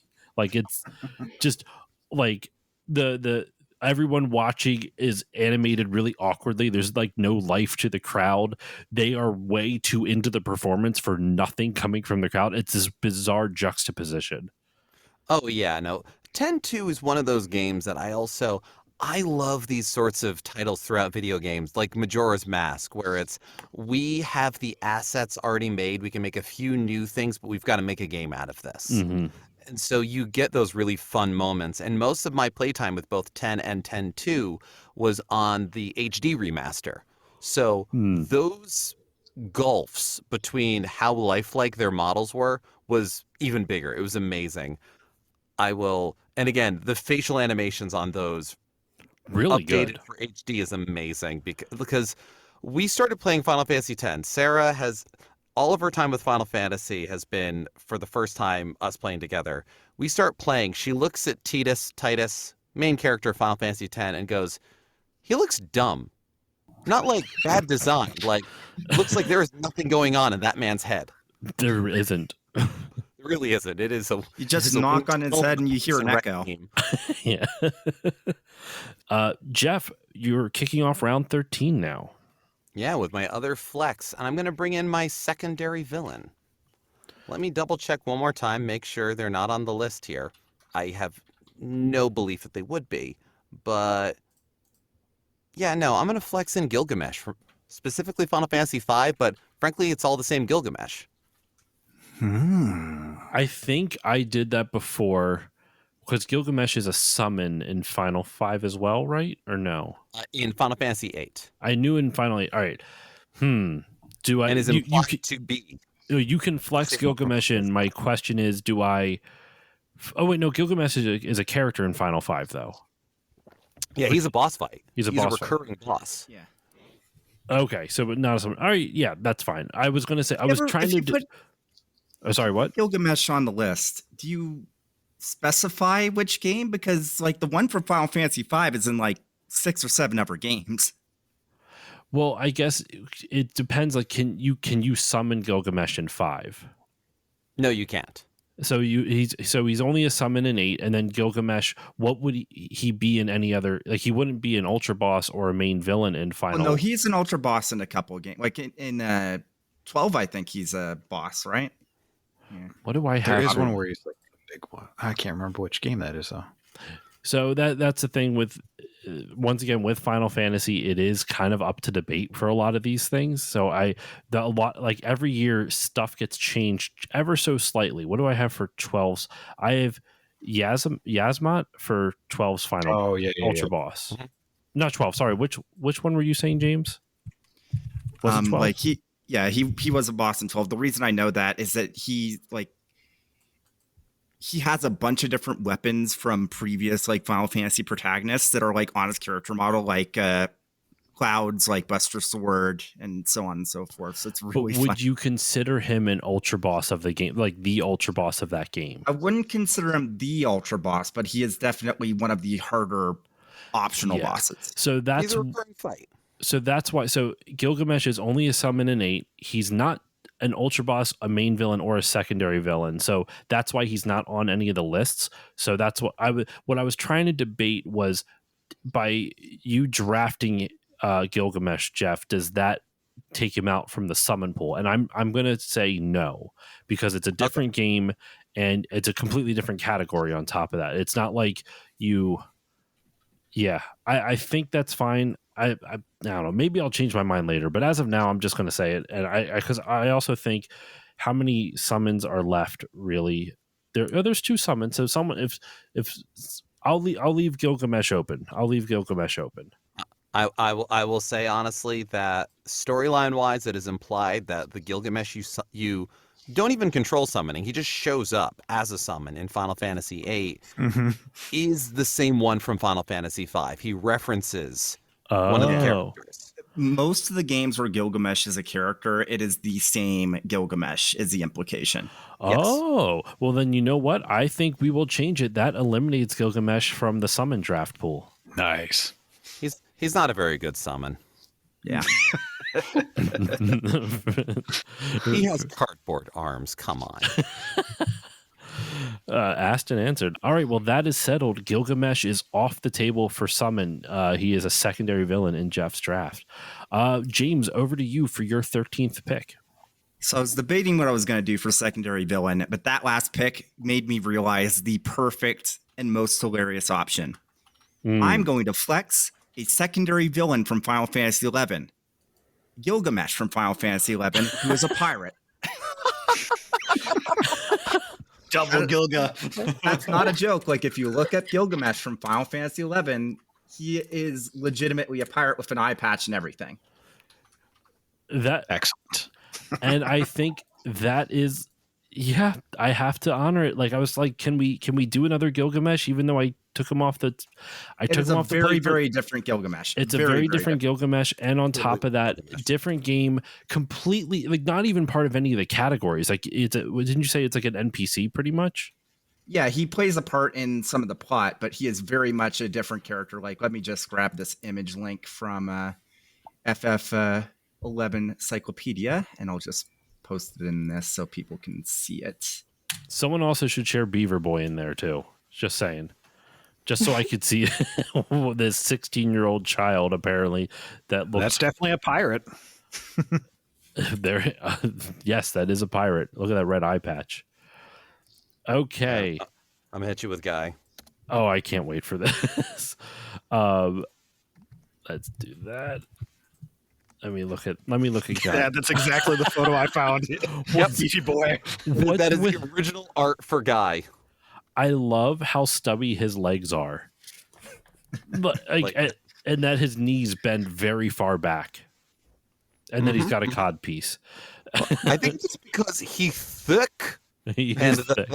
Like that is somebody who is you do not want to challenge at the squats minigame. No, you would not. Absolutely not. Absolutely not. Oh, that's he's funny. Speed. Totally. All right, and with that pick, though, I believe everyone has used 2 flexes and no limit breaks. This is a first for the draft. Y'all are going crazy on this one. I'm having so much fun.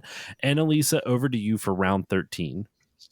All right. I'm going to go with my world setting and pick Final Fantasy IV, because I think like the different habitats, like the underworld and the moon, and then just the rest of the earth. It's just like so many different habitats for different creatures and animals to grow up in. Are you making a zoo? Maybe. Something sort of. I'm so intrigued by this. Sorry, I cut you off. What were you finish what you were saying? No, that's pretty much it. Yeah. Just interesting ways for creatures to evolve, I think, with all those different environments. And I believe that may be. Oh no, main villain is fully fleshed out now. So is secondary villain. World system with that pick is now fully picked, and everyone has picked their world/setting. Soundtrack is also fully picked, and I think that's it. There's the rest still have slots available. So okay, let's move on over round 13, Michael, for you, and beginning round 14. All right. So I still haven't decided on my last party member. So we'll go with Ultra Boss. Let's see here. I just want a twofer. I don't really care about Ultra Bosses too much, but two for the price of one sounds good. I'll do Final Fantasy X Ultima weapon and Omega weapon. And maybe I get penance. I don't know how that works if I get the international version, but they're cool. They live in caves and they're big and imposing. I don't think I ever fought them. I've only ever beaten one Ultra Boss, and I think I've said it a bunch of times on this before, so I apologize to listeners who have probably heard me say it before, but I only ever beat 8's Ultra Boss, and that was it. But that's a good one. That one, I also, it's really easy to do because all you have to do... Gosh, Jesus Christ. Sorry, I just realized I put some stuff in the wrong spot.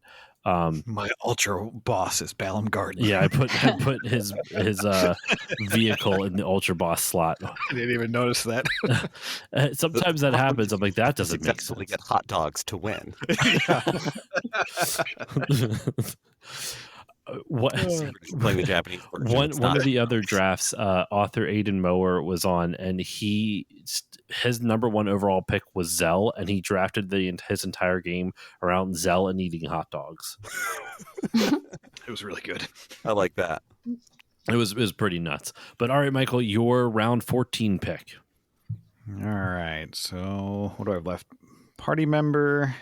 Oh, I have to pick my second Sid. What are we going to do? I don't know. I've never played this game. I'm just going off the picture. I'm going to pick Sid Hayes from Final Fantasy III.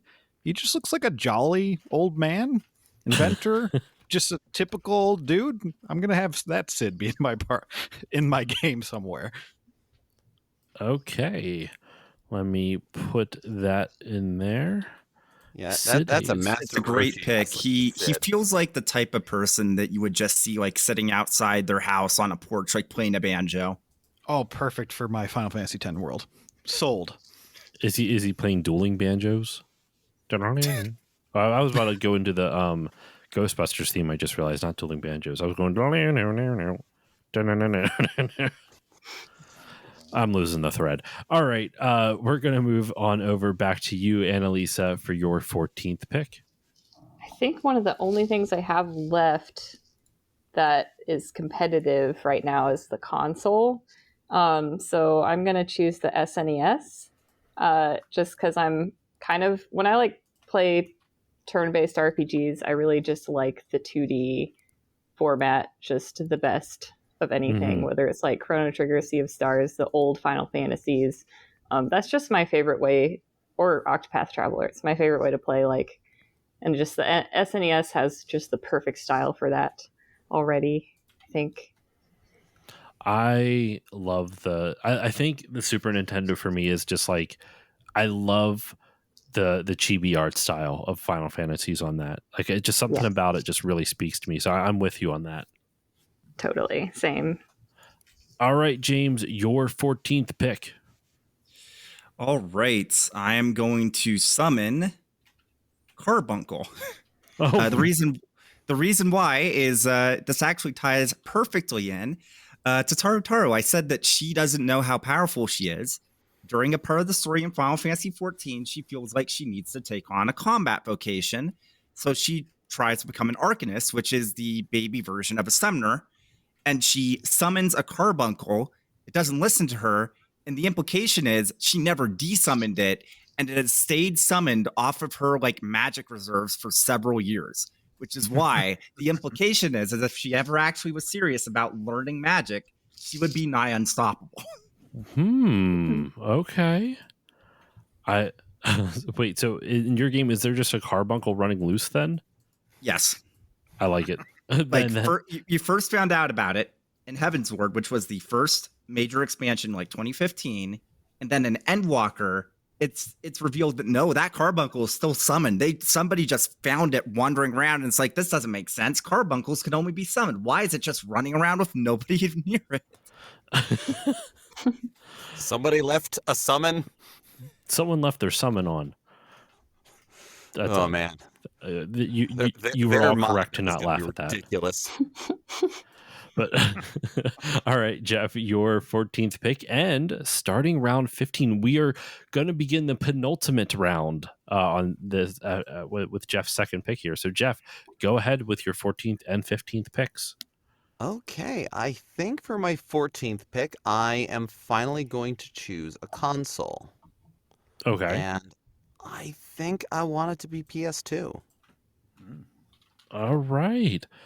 You got so Michael has all the Final Fantasy X gameplay stuff, but you stole his console from him.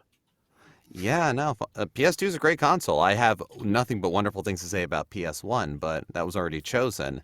And I think for what I want to go for and kind of why I'm picking it, I think the PS2 is going to do very nicely. Such a shame. Only consoles that can play Final Fantasy X and can choose now are the ones that are the bad version. Well, actually, everyone has their console now, though. Yeah. Mm-hmm. Everyone does have their console. So Michael's Final Fantasy X is going to be on the PS1. Heck yeah. I want to play that, actually. Like, everyone does the pixel demakes. I want to see some PS1 remakes of imagine Tidus in a PS1 pixel demake. His hair would be ridiculous. Right? Actually, how would you get that weird, like, fishnet half-short thing going on? How would you put the infamous ha ha ha line into just text and make it have the same impact? Oh, because you would have rapidly overlapping text boxes. Yes.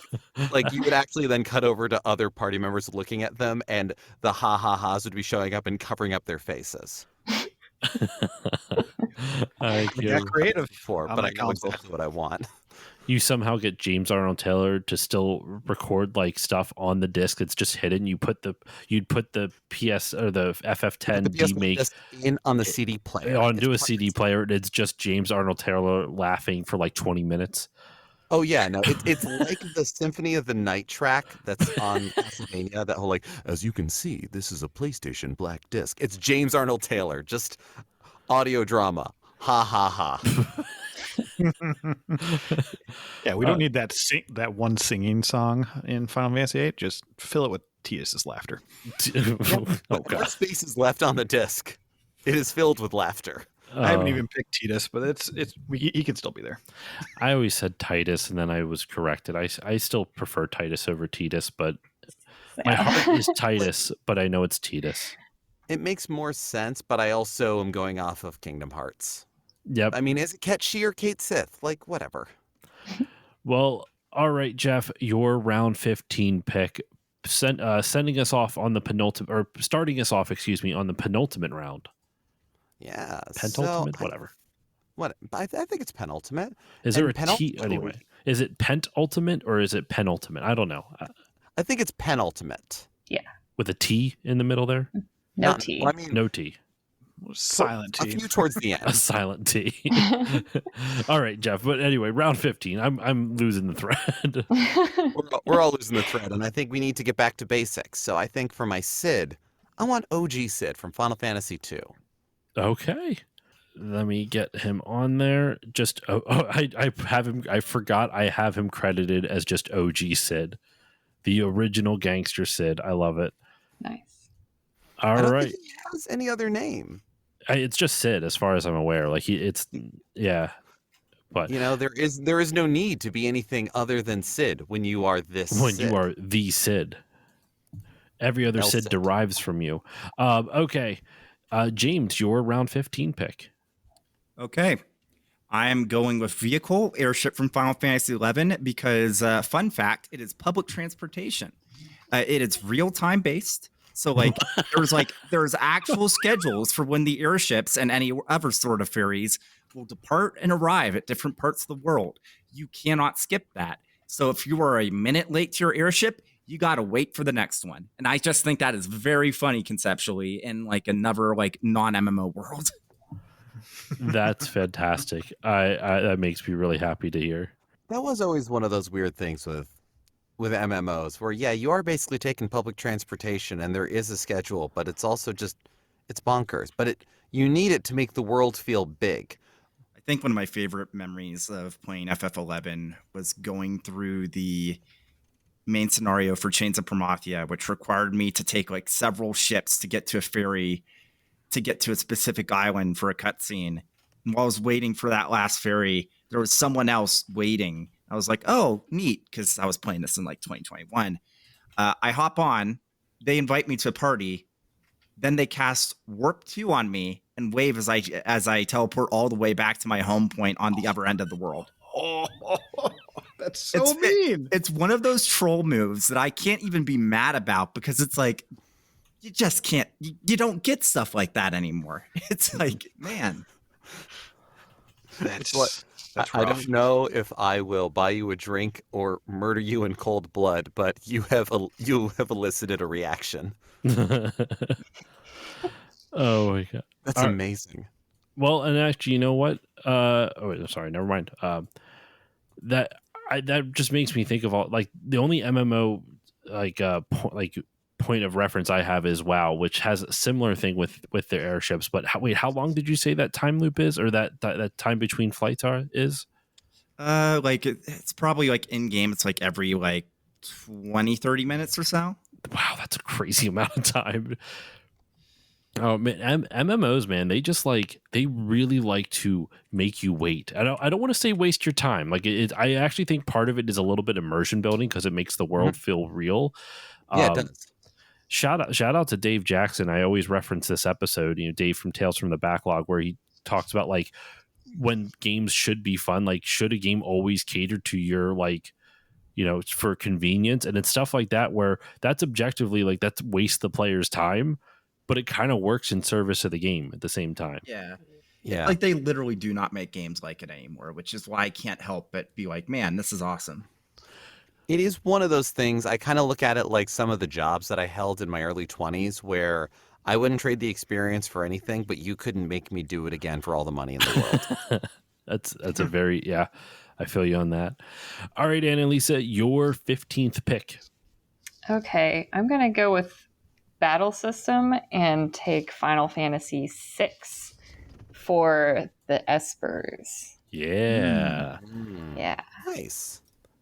I love, like, the more I do this draft thing, the more I just enjoy seeing how different everyone's ends up being. Like, I'm always expecting everyone's going to reach for 6, 7, 8, and like everyone's here has been so radically different all over the place. It's so enjoyable. Michael, your final 2 picks of the draft. You are going to close out round 15 and lead us into our final round. All right, so I will pick minigame. Finally, the first pick of the draft and borderline last. Yeah, last.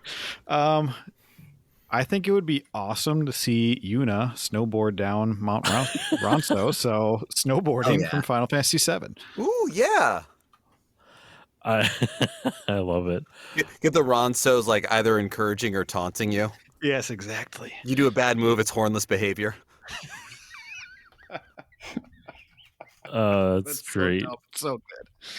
All right, so you have your mini game, and now you are making your final party member pick. Yeah, so I thought synergy with like Sid, Yuna, and Renoa would work well with a lot of characters, but now I really want to know who would be wearing cool goggles snowboarding. And I think that would be Vivi from Final Fantasy IX. Aww. That would be adorable. Yes. I love Vivi so much. Goggles or not. Yeah, right. Vivi is, I think I mentioned before how Final Fantasy IX is my favorite Final Fantasy. I think Vivi is my favorite character. A lot of depth in that one. Yeah. Vivi's amazing. Vivi's fantastic. All right, that is our first draft fully completed. Annalisa, let's finish up yours. All right, I'm going to pick my last category, which is the plot twist, which is that 2 worlds merge. That's very broad. So I'm thinking about which two worlds merge and how to sell this crazy zoo that I created. So I can reveal that later or whenever. That will be when. So we will be taking a short break after the draft is done, and you have time to think about how you want to tell it. So you're gonna once again, listeners, for those who have not listened to a draft before, at the end, everyone here is going to pitch their Final Fantasy to you, and I will include in the show notes, as well as on social media and any other place I can post it, a link to a Google form where you can vote who drafted the best Final Fantasy. So everyone here will pitch theirs to you, and you get to decide who drafted the best one. So I'm excited to see who wins this year's. All right, that is your final one. Two Worlds Merge is the plot twist that you chose. Throwing it over to you, James, for your final pick. Bring me Pepsi Man. Wait, what? So good. You put it down as Ultra Boss, Alexander A3S Pepsi Man. That's not actually his name, but everyone calls him Pepsi Man. He's living liquid. Living liquid. Yeah. I thought you were using a third flex for a second. Bringing in Pepsi Man. I'm like, I don't know if he's part of Final Fantasy. Oh, that's funny. Okay, so it depends on if Square Enix does a cross promotion. I mean, if you can get Cup Noodle in there, you can get Pepsi. Which one is that? Yeah. I'm sorry, is it Final 13 you said? 14. 14. Oh, wait, there we go. Did I put in Pepsi Man? I don't even fucking remember doing it. Yep. It's on the list. Fuck me then. There we go. Pepsi Man put themselves down. Pepsi Man doesn't need any. That's funny. All right. This is the final pick of the entire draft. Jeff, what is your final pick of the draft? Well, my last pick has to be vehicle.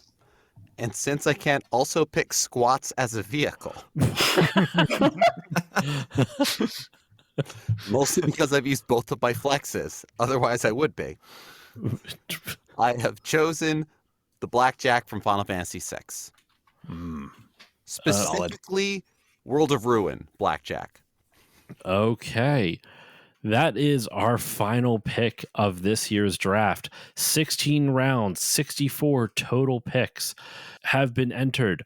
And now we will take a short break, a little music break for listeners, and we'll be right back. And you can, and after that break, you will hear from our panelists here their Final Fantasy. They're going to pitch it to you, and then you can vote on who drafted the best Final Fantasy.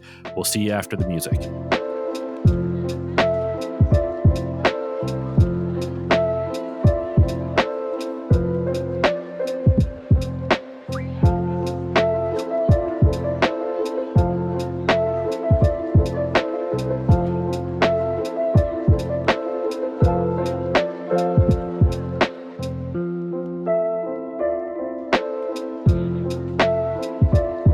All right, listeners, we are back from our short little recess, and here are the panelists pitching their drafts to you. We are going to go in draft order.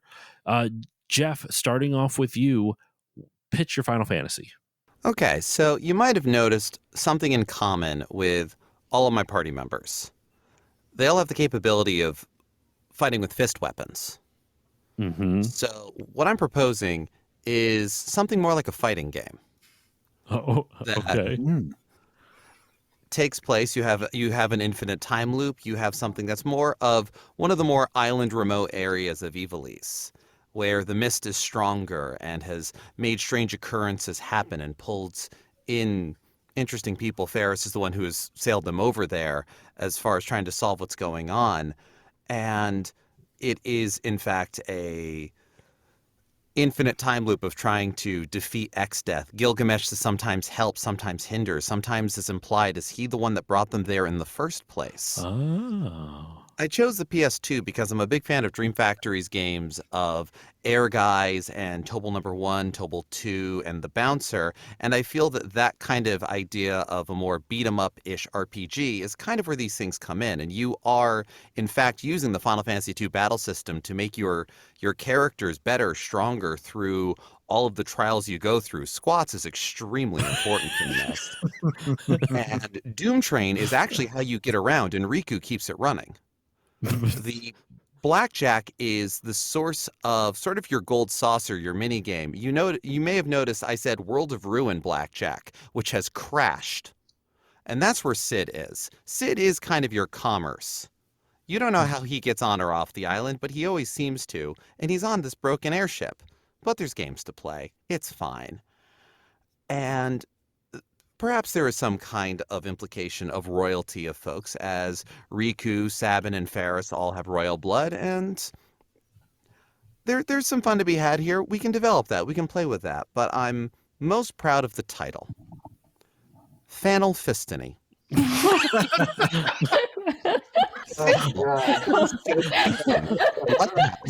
The actual way to stop the time loop is to go to the top of the lighthouse on the island and fight the beacon, which is Ozma.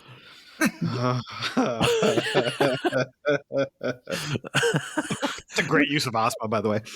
Thank Even you. just writing that title out just feels uncomfortable to me. Anal fisted. Oh my god! Well, that's the first Final Fantasy, folks. The first Final Fantasy is Fanal Fistiny. If it does well, you could have the sequel, The Final Fist. The Final Fist. Oh my The god! left. All right, James, what's your Final Fantasy? Pitch it to us. Okay. Imagine a young man who can speak beaver, is infatuated with beavers, and just needs to actually see a beaver in person. in this world, beavers only exist on the floating continent. But it is so prohibitively expensive to get there that, and well, not just that, but like airships are so prohibitively expensive that everyone wants one, but it's a huge ordeal to get one. They cost so much that sometimes your best bet is to enter the circus troupe competition. Now, you'll notice that there's something in common with all of these characters I've chosen for the party. Guy's the strong man. Mog is the trapezist. Red 13 is not the lion, but a similar idea. And Taru is the ringleader. So clever. They are going out on this journey to try, like traveling as a traveling circus troupe all across the world to get money, because every single person in this group, including Sid, needs to get to the floating continent. They need to get an airship. And for Sid, it's as simple as he accidentally left, like when he went on a trip to the floating continent last, he accidentally left mid there. The reason why you have Queen's Blood as the mini game is since they obviously have to take public transportation, a card game is the perfect way to like pass the time. Yeah. The twist of one of the main characters dying is a nod to Final Fantasy II. Mog, since obviously he could just fly to the floating continent since he has wings, gets crushed by a boulder. Poor Mog. And the reason why Kefka is the villain is because he's a clown. He wants to be the best clown in the entire world. And the reason why Gilgamesh is the secondary villain is he's a pirate. He really needs a ship of his own. Mm. And the reason why Pepsi Man is the Ultra Boss is because Final Fantasy XIV raids are basically giant choreographed performances. And what is not that but a circus? I love it. It's deep. All right, yeah. What is your title for your Final Fantasy then? Warriors of Flight. I like this. I love that. That is very what a cool title. I love that. Okay, Warriors of Flight is our second Final Fantasy. Annalisa, over to you for your Final Fantasy.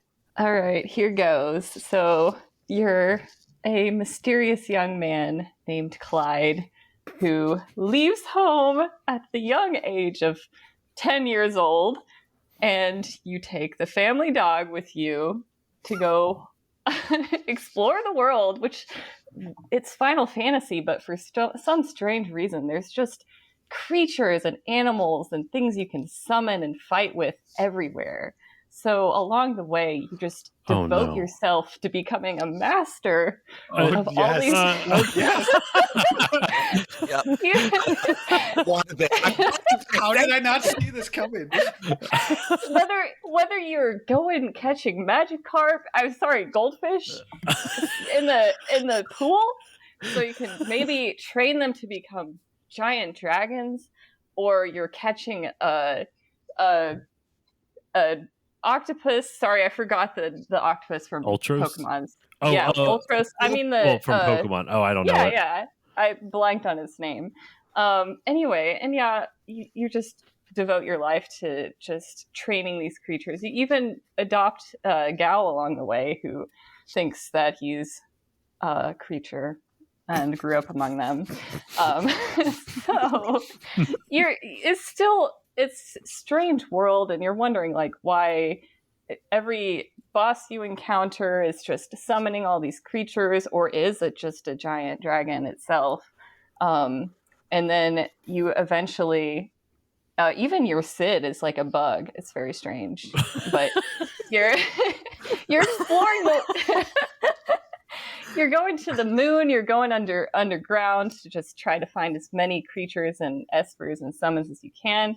And then you realize that your world has actually merged with another world in which you go around catching many creatures and fighting them and using their powers to battle. So I'm titling this game Final Fantasy Master Quest. Oh, shit. Are the elemental crystals badges? That's a great idea. I hadn't thought of that, but that's perfect. Wow. How did I not see that coming? Oh my gosh, that's so good. I can't wait to watch Sid evolve. Yes.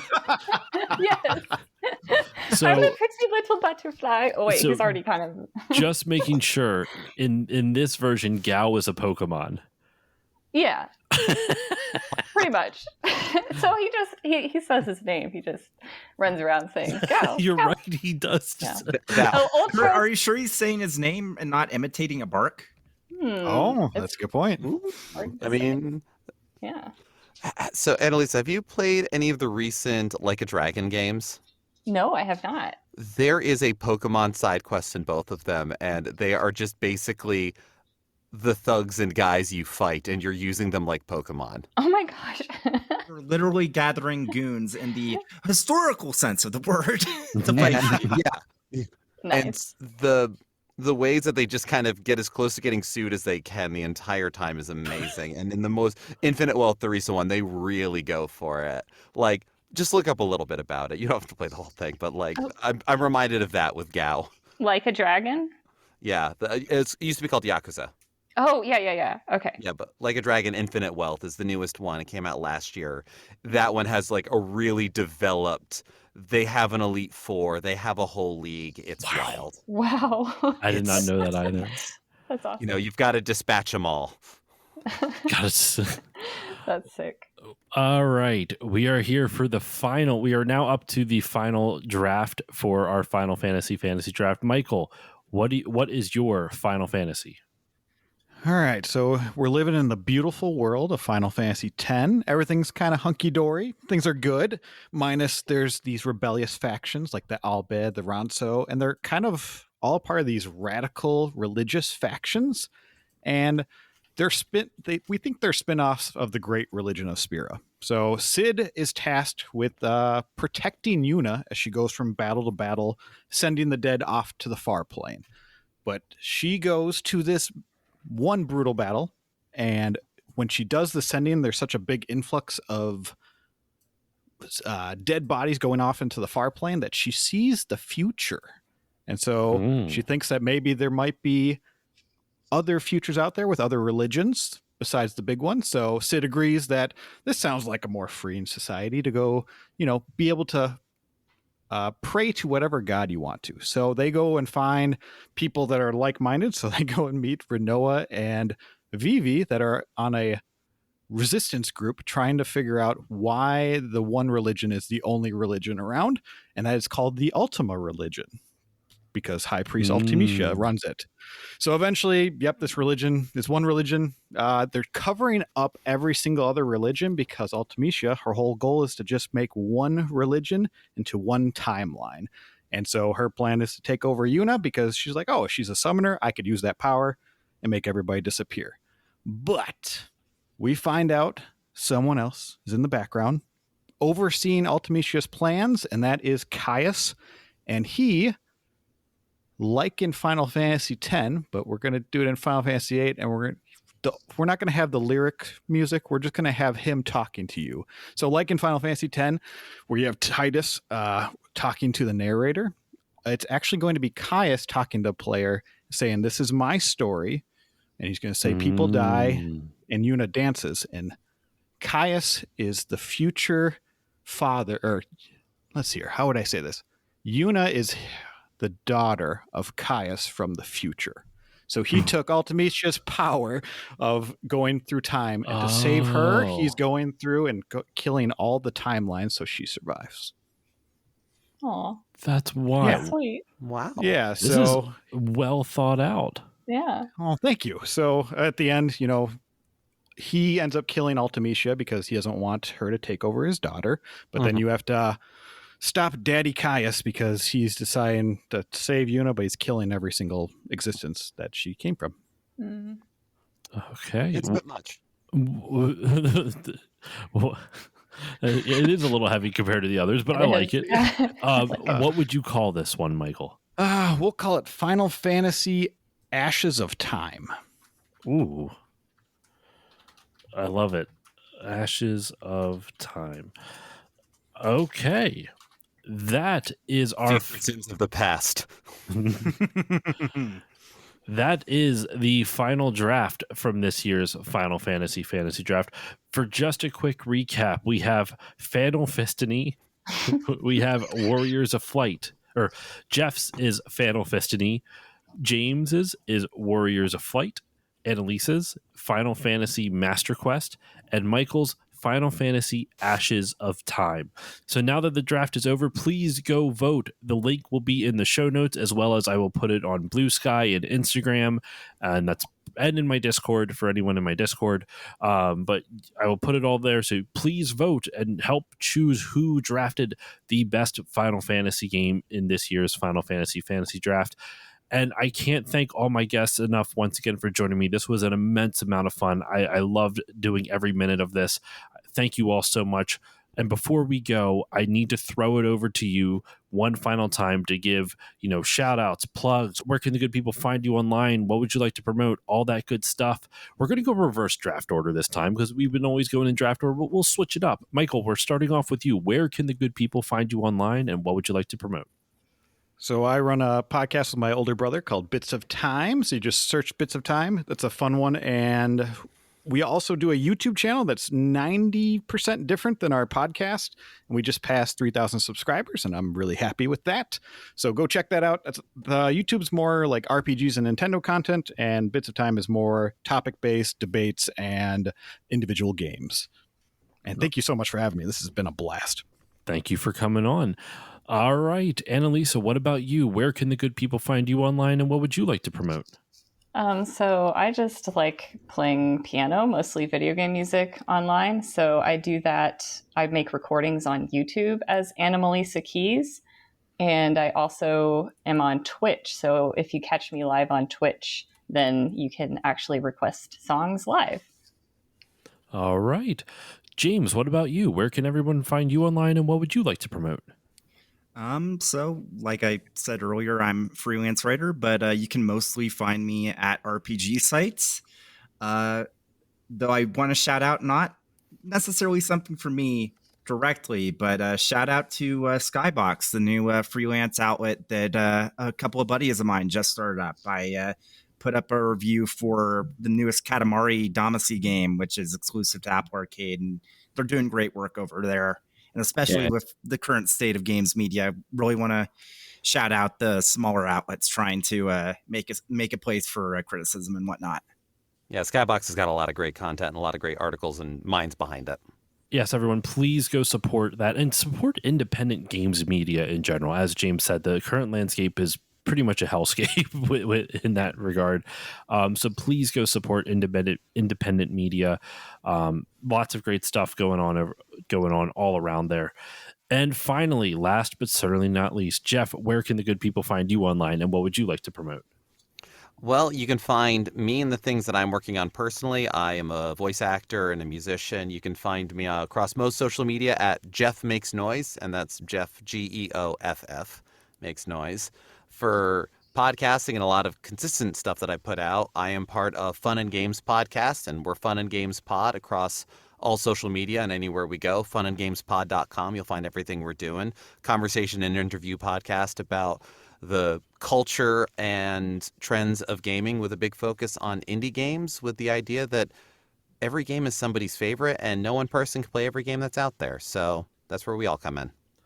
And actually, James, I believe you did a side quest episode for them. Yes, I did, about Labyrinth of Galeria. Oh my God. Yeah, I was... There we go. So crossover with all this. So that is everyone. Thank you all once again for joining me. As for myself, you can follow me on Blue Sky at stillloadingpodcast.com, on Twitch, Instagram, and Facebook at stillloadingpod. I do stream on Twitch usually once to twice a week, depending on when I'm feeling like it. It really just depends. Also, on Tuesday nights, I usually am streaming over with my buddy Andrew over at the EXP Point on Twitch. We do a little mini show called Talk Tuesdays, where we just talk about the random shenanigans we've experienced throughout the week. So that is all the places you can find me online. I'm mainly over at Blue Sky and Instagram, though. If you want to support the show, please consider giving it a 5-star rating or review on whichever podcasting app you use. It does help more people find the show, and it pleases the algorithm gods, or so I'm told. And most importantly, it makes me feel warm and fuzzy, and I like feeling warm and fuzzy. You can also support the show over on Patreon, patreon.com/stillloadingpod. For as little as $1 a month, you get all the episodes earlier with better audio quality, along with patron voting rights, which help guide the direction of the show. I mentioned earlier that I'm covering Final Fantasy X-2. That was a patron-chosen game, so you can also help me pick future games to cover on the podcast for only $1 a month. For $3 a month, you get everything I mentioned prior, plus patron shoutouts, which you heard at the beginning of this episode. For $4 a month, you get all the previous stuff, plus 2 mini bonus episodes every month. And for $5 a month, you get all of that, all the previous stuff, plus access to my monthly movie podcast, which right now is called Still Family, my monthly Fast and Furious movie podcast, where all the guests who join me aren't just friends, they're family. But that is all over at patreon.com/stillloadingpod. And that is it. That is all the time I have for you today on the Final Fantasy Draft. That concludes the Final Fantasy Draft 2025. Thank you all once again for listening. Guests, thank you once again for joining me. Thanks for having us. That was really fun. Yeah, thanks for having me. And with all that said, listeners, I will see you all next time.